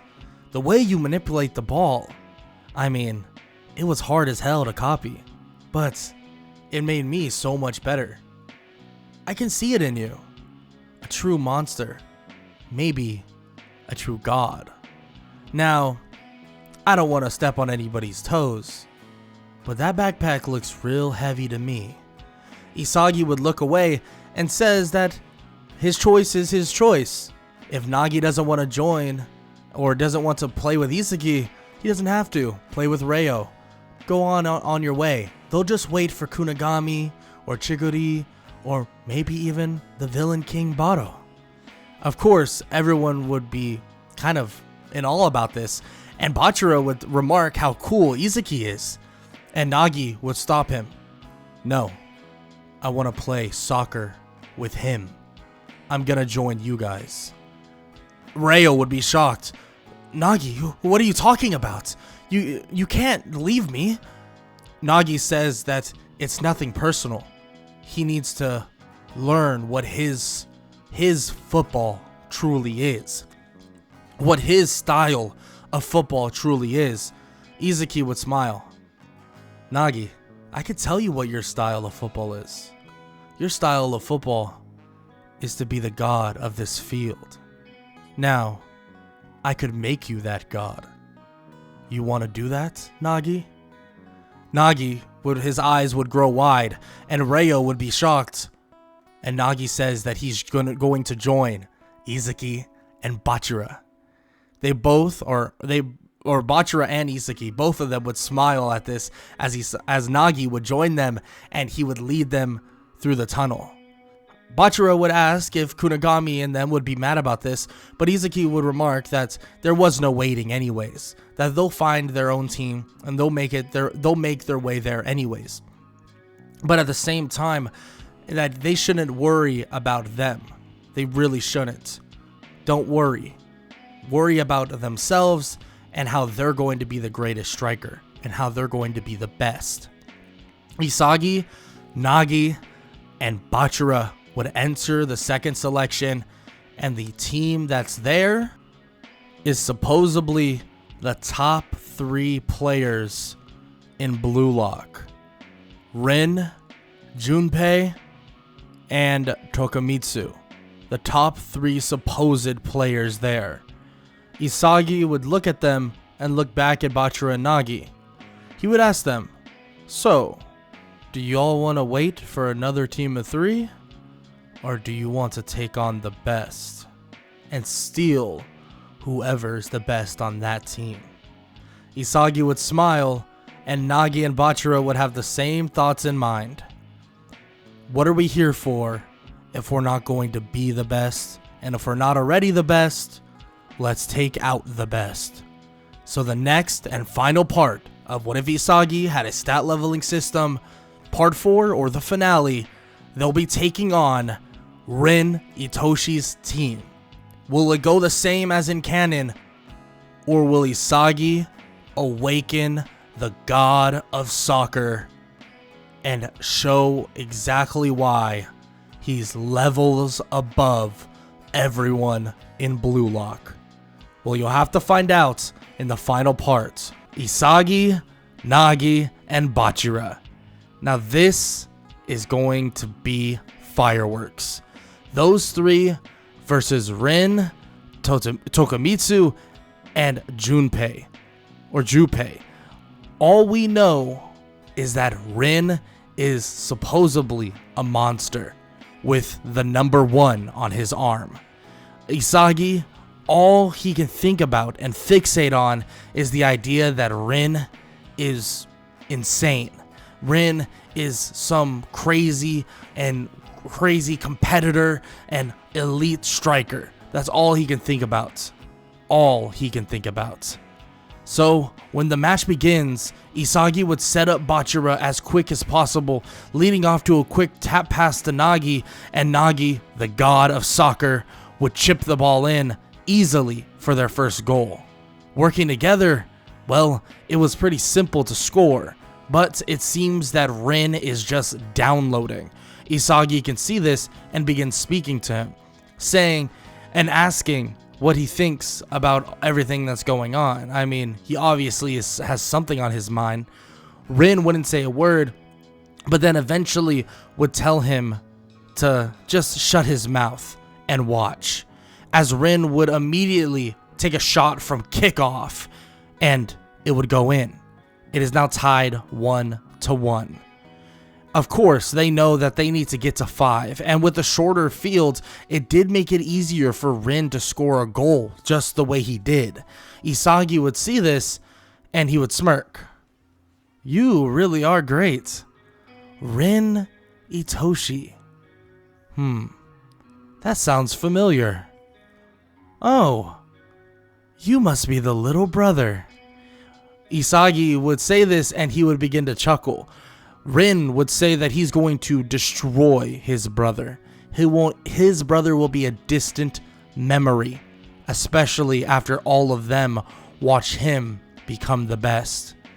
Of course, Isagi would chuckle at this and say that he's not the only one here to prove something. Off the kickoff, Isagi would copy exactly what Rin does, lasering the ball through on kickoff, making it 2-1 in favor of the white team, or in favor of Izaki's team. Rin would be shocked in a way. That's something he really didn't expect at all. He's heard of this guy and he's seen some things that he's done, but that is not something that he thought was going to happen. Izaki then tells Rin that he won't let that little kickoff thing happen again. He assumes that Rin won't be allowing him to do that ever again, but he wants to make sure that's clear between both of them. Rin wouldn't say a word, just serious, and Junpei and also Tokimitsu would kind of say a couple things that would regard to Rin, thinking that maybe he's rattled. Tokimitsu would begin to panic, thinking that, oh no, their leader's rattled. The best player in Blue Lock right now is rattled. And Rin wouldn't say a word. He would just get ready for a fight, or, well, what he sees as a fight. He thinks this is life or death. That is what football is to him. Life or death. That is all that matters. He would then set up his team relatively quickly, but it would seem as if Izaki begins to read them. Nagi himself is playing relatively good defense. Nothing super insane, especially because Junpei is obviously towering above him. He's very lengthy, he's tall, he can jump high. So Rin sees that as the way to more or less score. But quickly he would realize that all of his pass lanes are slowly but surely getting clogged. He's not sure why, but every single little movement he's doing, it seems like it's getting picked up as if he's entirely marked. Isagi would be on his trail. Everywhere he goes, he reads it. Every place he goes, he can see him. He continues to follow Rin, but it seems like Rin is slowly but surely picking up on little things that Isagi does himself, something that would hopefully get him off his game. Izaki's still not necessarily reading the field to its greatest degree, but he is slowly but surely turning the other two that are let's on all transparency, not as good as Rin into liabilities. Yes, Junpei may be tall, lengthy, and all of that, but when Rin tries to more or less just use his strength or his length and also height to the advantage, he would then, or Isagi would then more or less backpedal on this. He would then trap him, but then bait him. He would bait him into passing something actually incorrect, and he would steal the ball. Rin would be shocked. He had the confidence to peel off of Rin, knowing that he has insane amounts of range. Why would he do that? Is he an idiot?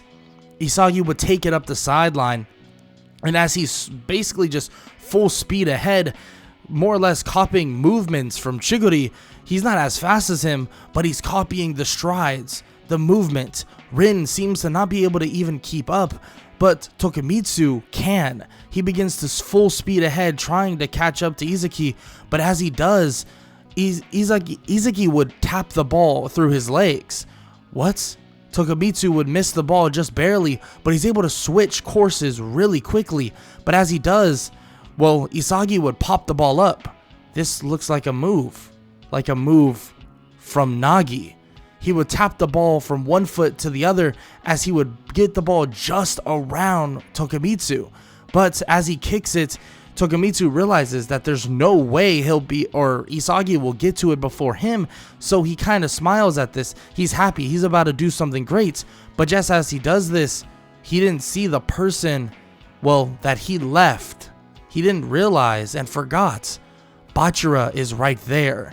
Bachira would pick the ball up. Even though he's not faster than him, he was in a better position.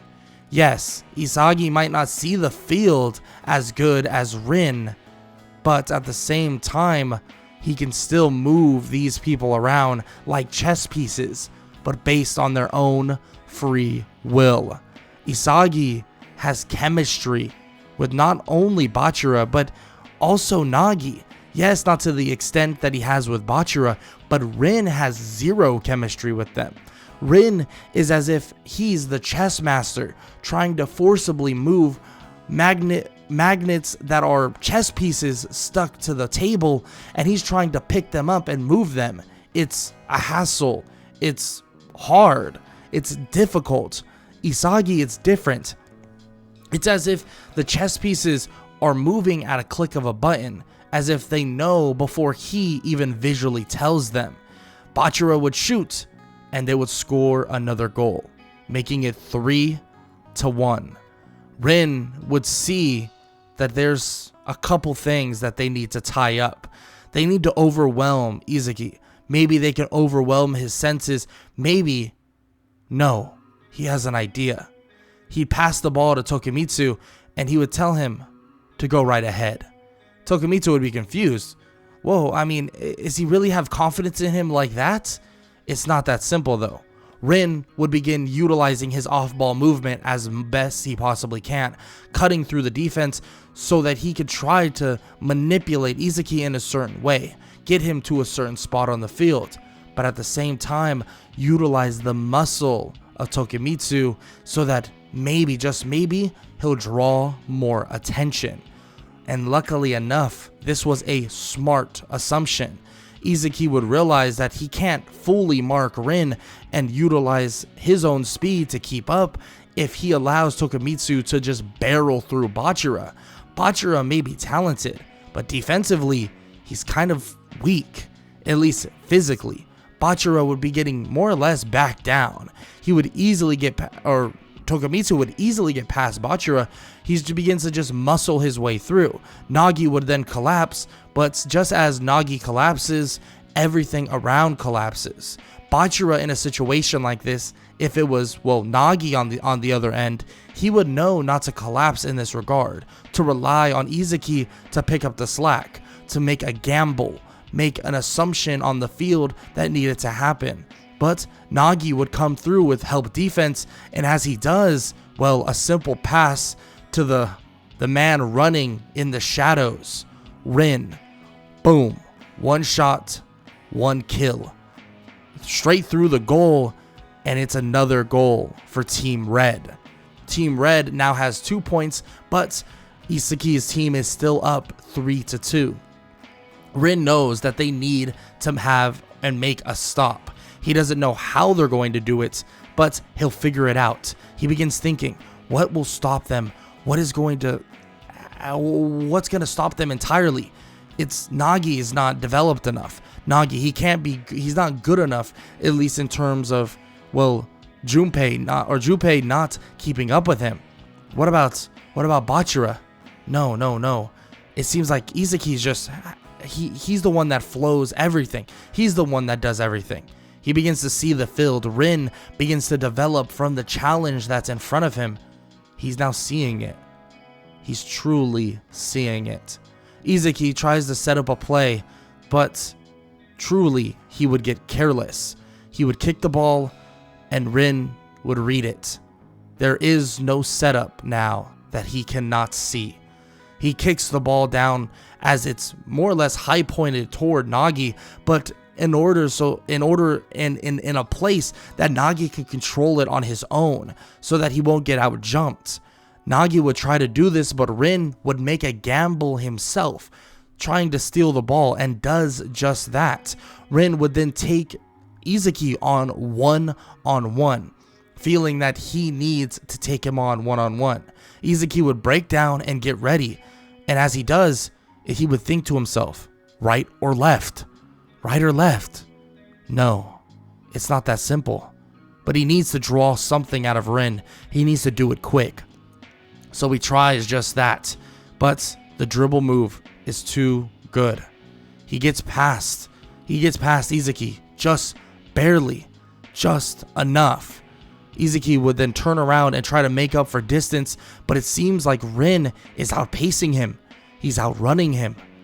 Damn, I let him trick me? No way. He outsmarted me. As Rin is racing down the field, Izaki's in his own head. How did he... Wait. Predictability. I'm too predictable. He kicks the ball through the net. It is now 3-3. Isagi begins to think. Predictable. That's it. He begins to brainstorm to himself. What does he have to do to not be predictable? What is he not shown? That's what he's not shown them. Isagi would do something that nobody would expect. Nobody. Everything that he's seen from here on out in Blue Lock, every single thing. From, Kunagami's striking in the mid-range. From Bachira's dribbling. From, Nagi's control. To even Rayo's passing. Everything he's seen in Blue Lock, he's been storing in his mind. So when that screen came up, when his HUD menu came up and he saw Copycat as an ability, he knew that eventually this would come in handy. Nagi may be the god of this field, and he could tell that if this game went on to up to 10, Nagi would become a player unstoppable, and he could create a true god that would rule this field. But unfortunately, it's not up to 10. You don't win by making 10 goals, you win by making 5. So he thinks to himself, what can he do to get this goal? He needs to be hungry. He needs to starve himself and then devour. He passes the ball to Bachira and tells him to go to work. Bachira's interested by this. His soccer. His brand of soccer. But Tokumitsu is keeping it close. Very close. But Bachira gets a feeling as if it's in the back of his neck, telling him not to show everything. Not to show out and do everything. Not to do anything insane. Not to make a break right. Not to make a break left. He's not sure what this is. It's a pinch. He looks around. There's no monster. Who is talking to him? He looks to his side out of the corner of his eye. A monster isn't talking to him. It's the king. Of course, Bachira sees it. Just as he thinks about this, it's a feeling of a predator, a tiger. No, the lion. The one that stalks, the one that waits so long even though his stomach is growling, even though he's starving. Isagi has just became the king. He would steal the ball from Bachira. Tokumitsu would be completely shocked. Did he just take the ball from his teammate? Bachira would smirk. He is truly the king. Isagi would dash by, and Rin would try to close the distance, but he's taking a horrible angle. He doesn't know what to do. He has to stop him, even if it means fouling him. Rin slides and tries to slide tackle through the legs of Isagi. He really thinks that this is the only way to stop him. He's not in position.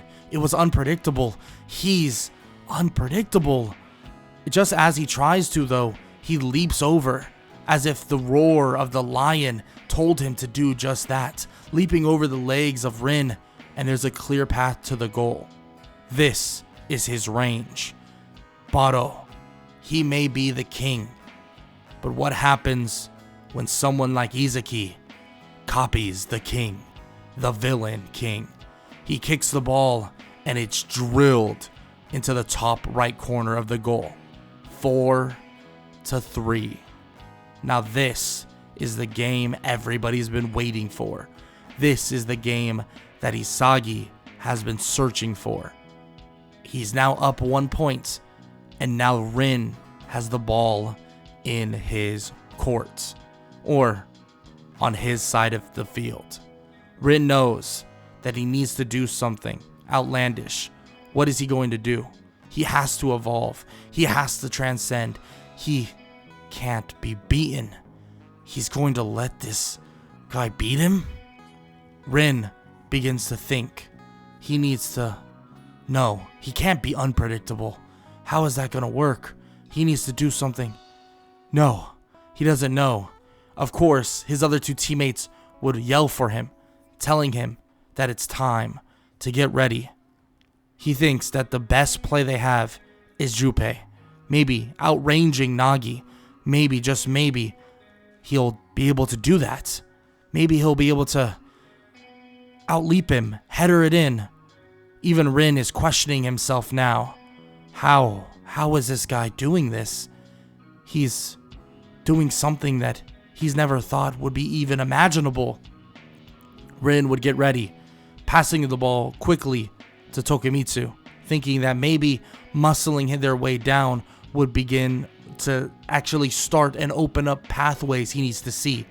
But as he runs and cuts through the defense, all he sees is darkness. It's as if his eyes are closed. There's nothing there. No, there has to be. There has to be.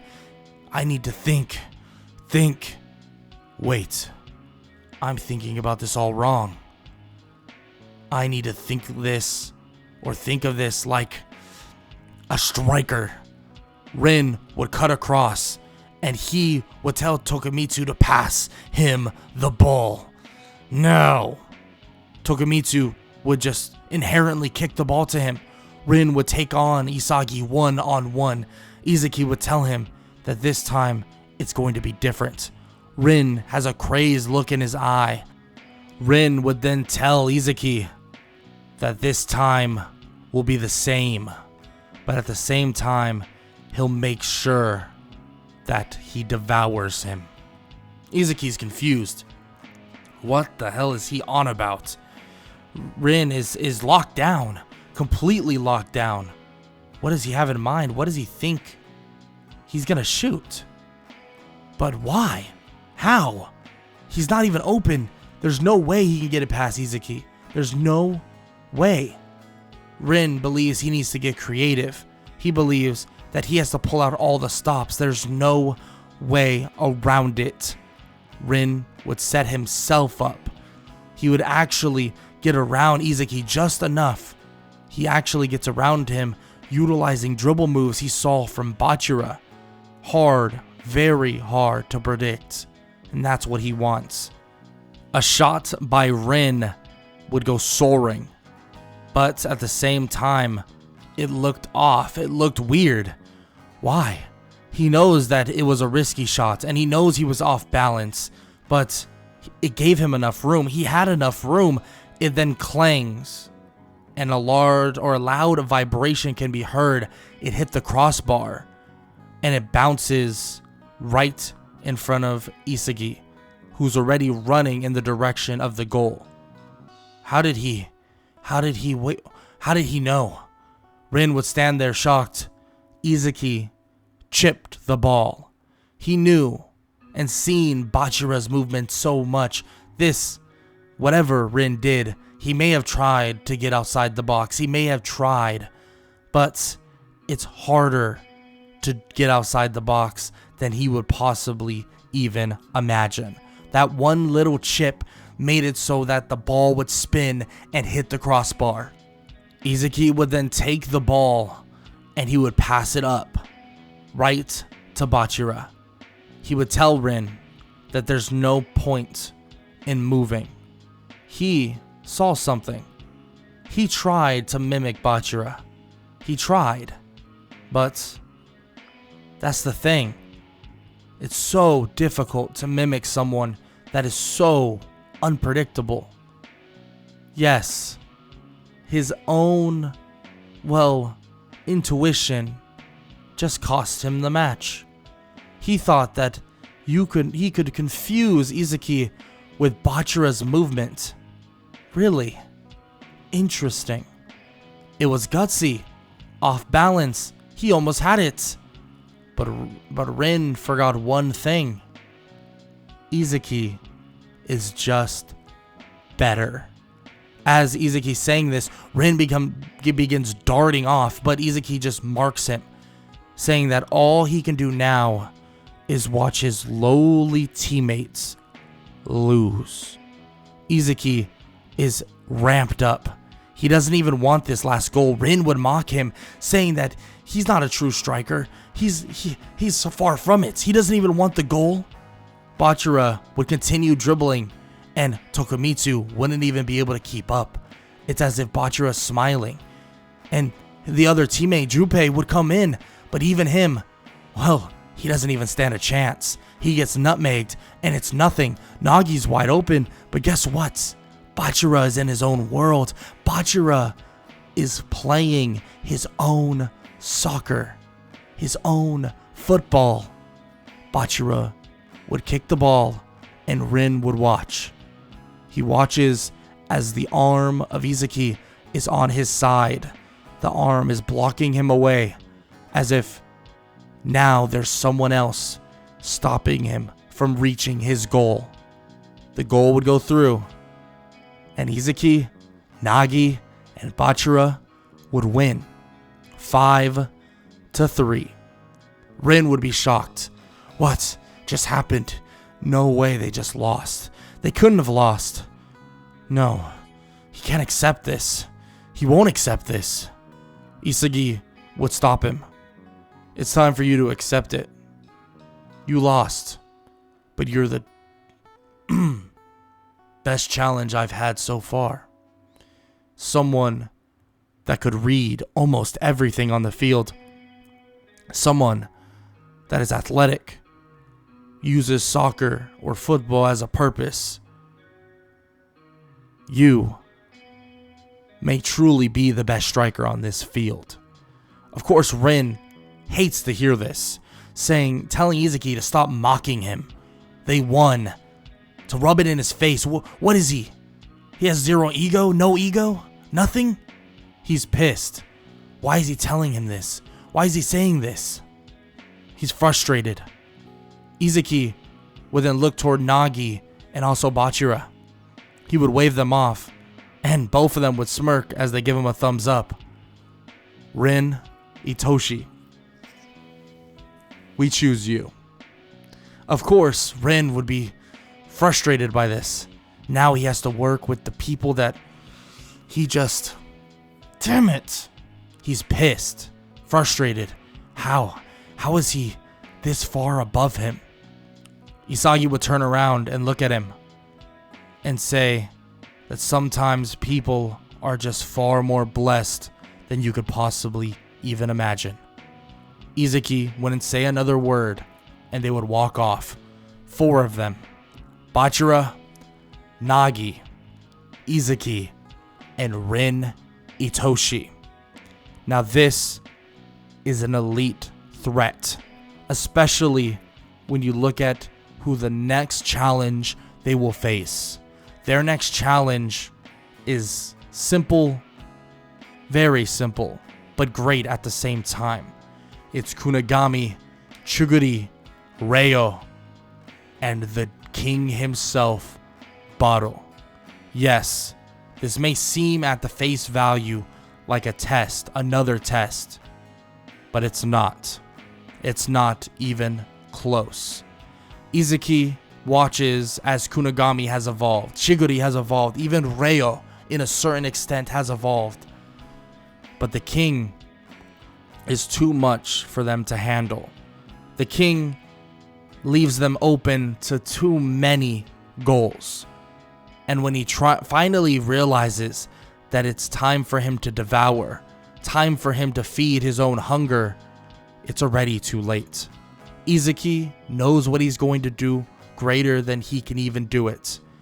So the 5th goal that would be scored, Rin would orchestrate it. But at the same time, Isagi would come behind Rin, stealing the ball. The villain king has been copied, and Rin watches as Isagi blitzes through everybody, and Kunigami even tries to stop him.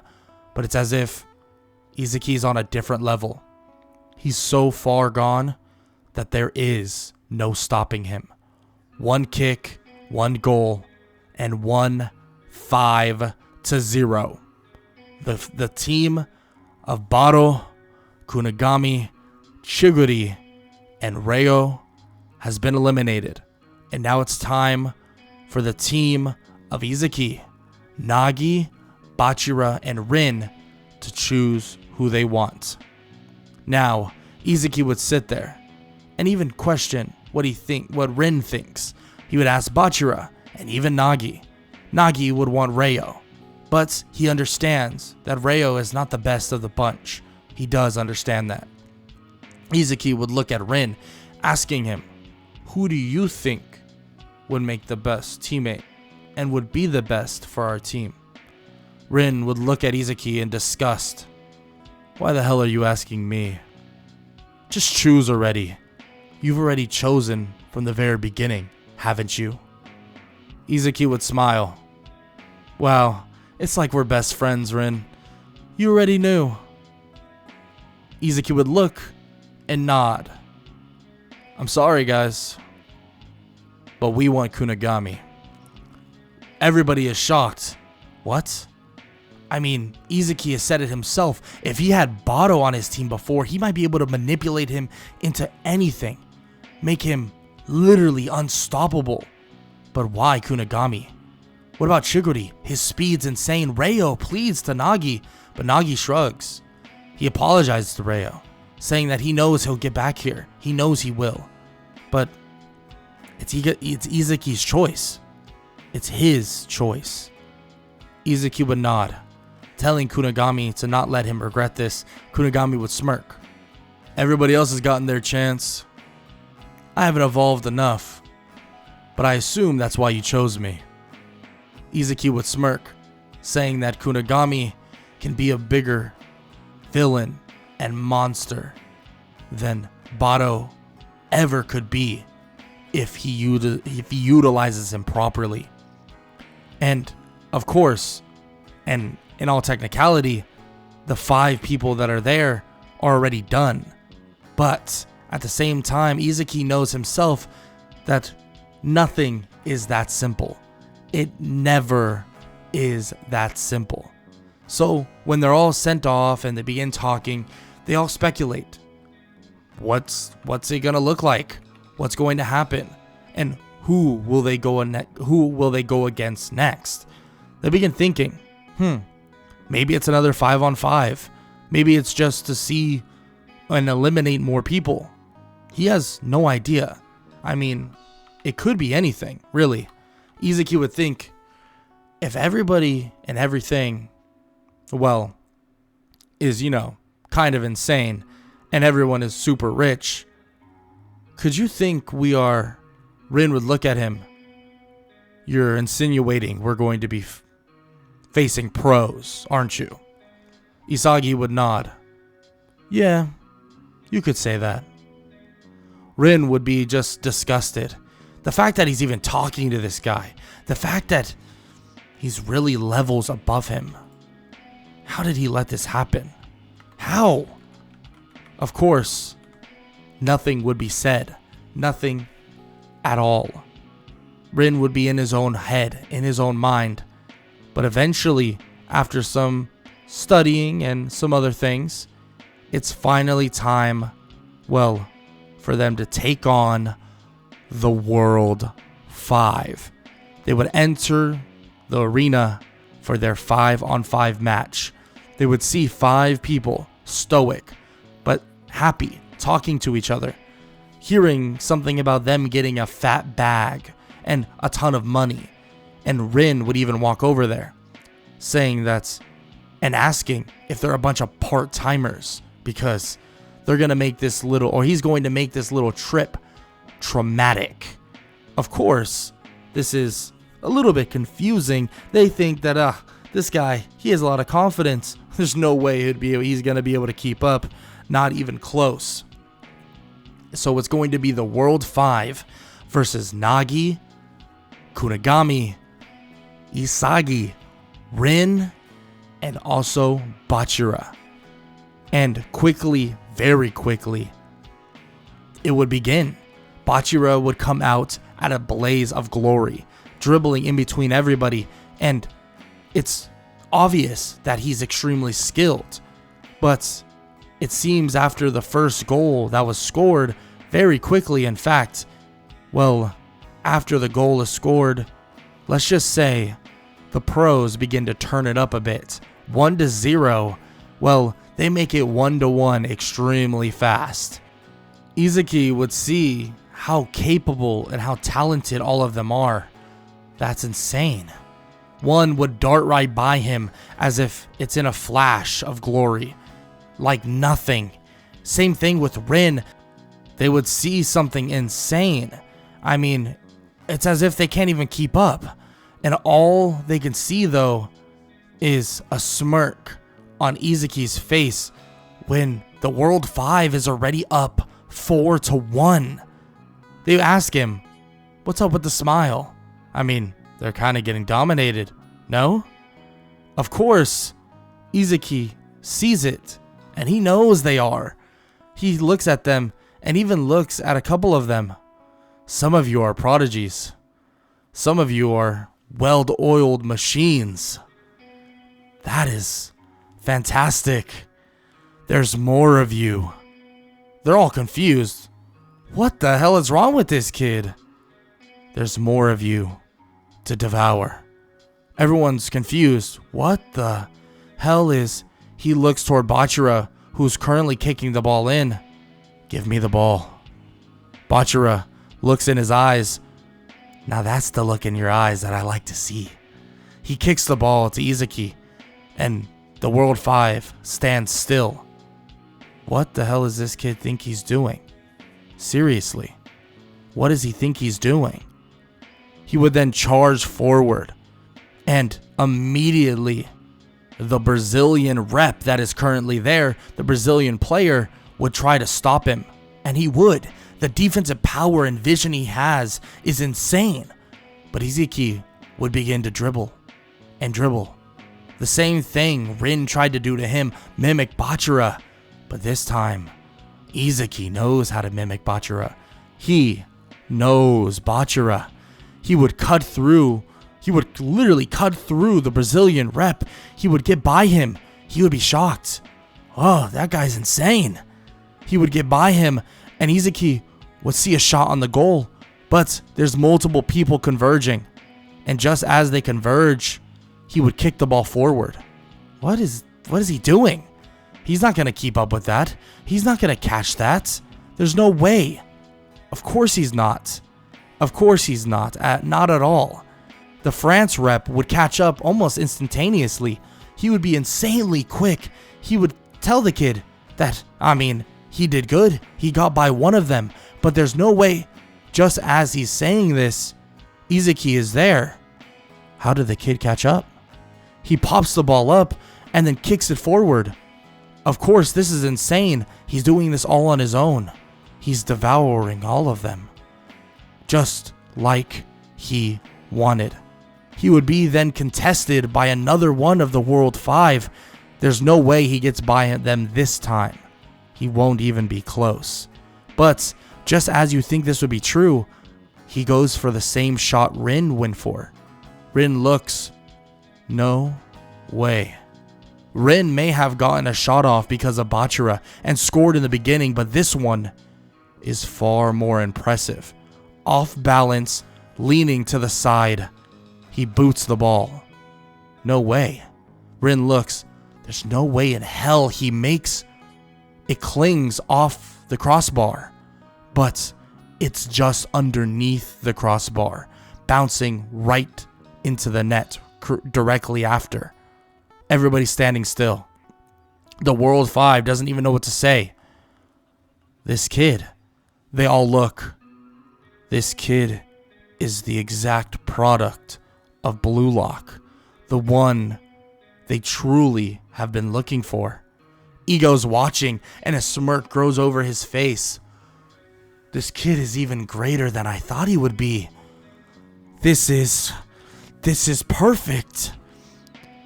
Isagi, Yoichi, Isagi truly may be the perfect striker. Just as Ego would think this and say this, Isagi would go back and he would look at the World 5. Well, it's over, you guys. It was fun. I appreciate the experience. I'm truly humbled. The World 5 would be confused, but then realize Isagi understands. There's no way in hell he wins this. At least not on his own. A couple passes would ensue, and the 5th point would be scored by the World 5. Isagi may have done something insane, immaculate, something that would change the course of Blue Lock in the eyes of, well, Ego. But even the World 5 knew that you can't hide every single weakness on your team. Everybody has them, even if Isagi doesn't have any himself. His teammates have them, and they are the flaws he carries. The game is over, but the World 5 would walk over to Isagi and congratulate him, saying that the kid is on the level of pros, maybe even better than some of them. But then they would argue slightly to who he's better than, and it would be kind of a funny moment. But Isagi and his team would eventually be escorted out and leave, and they would await the arrivals of the other teams. As they wait for the team that they've been looking for. They look for the people that they want to see. But there's one person that they don't see. Baro. Baro's not there. He's been eliminated? He has. Isagi would shake his head. Well, I guess the big guy couldn't play nice. I mean, that's what happens. Reo, Chiguri, and many others would walk in, and they would see the others. They would congratulate each other, but Isagi would just be disappointed. They would question why, and he would say that Baro, he has so much untapped potential, so much greatness, so unpredictable. I mean, truly, he could have been a secret weapon. Isagi would look at them. I don't know. I just have a feeling. I have a strong feeling we'll be seeing him again. They're all confused. What? What are you on about? Just as he says this, it seems like everything has now been done and over with. Ego informs the finalists that there's about to be a change with the selection. It is now a match between them and Japan's U20 team. It has Rin's brother, Saitoshi, with them, and if they lose, the program will be shut down. But if they win, they will supersede the U20's team's position.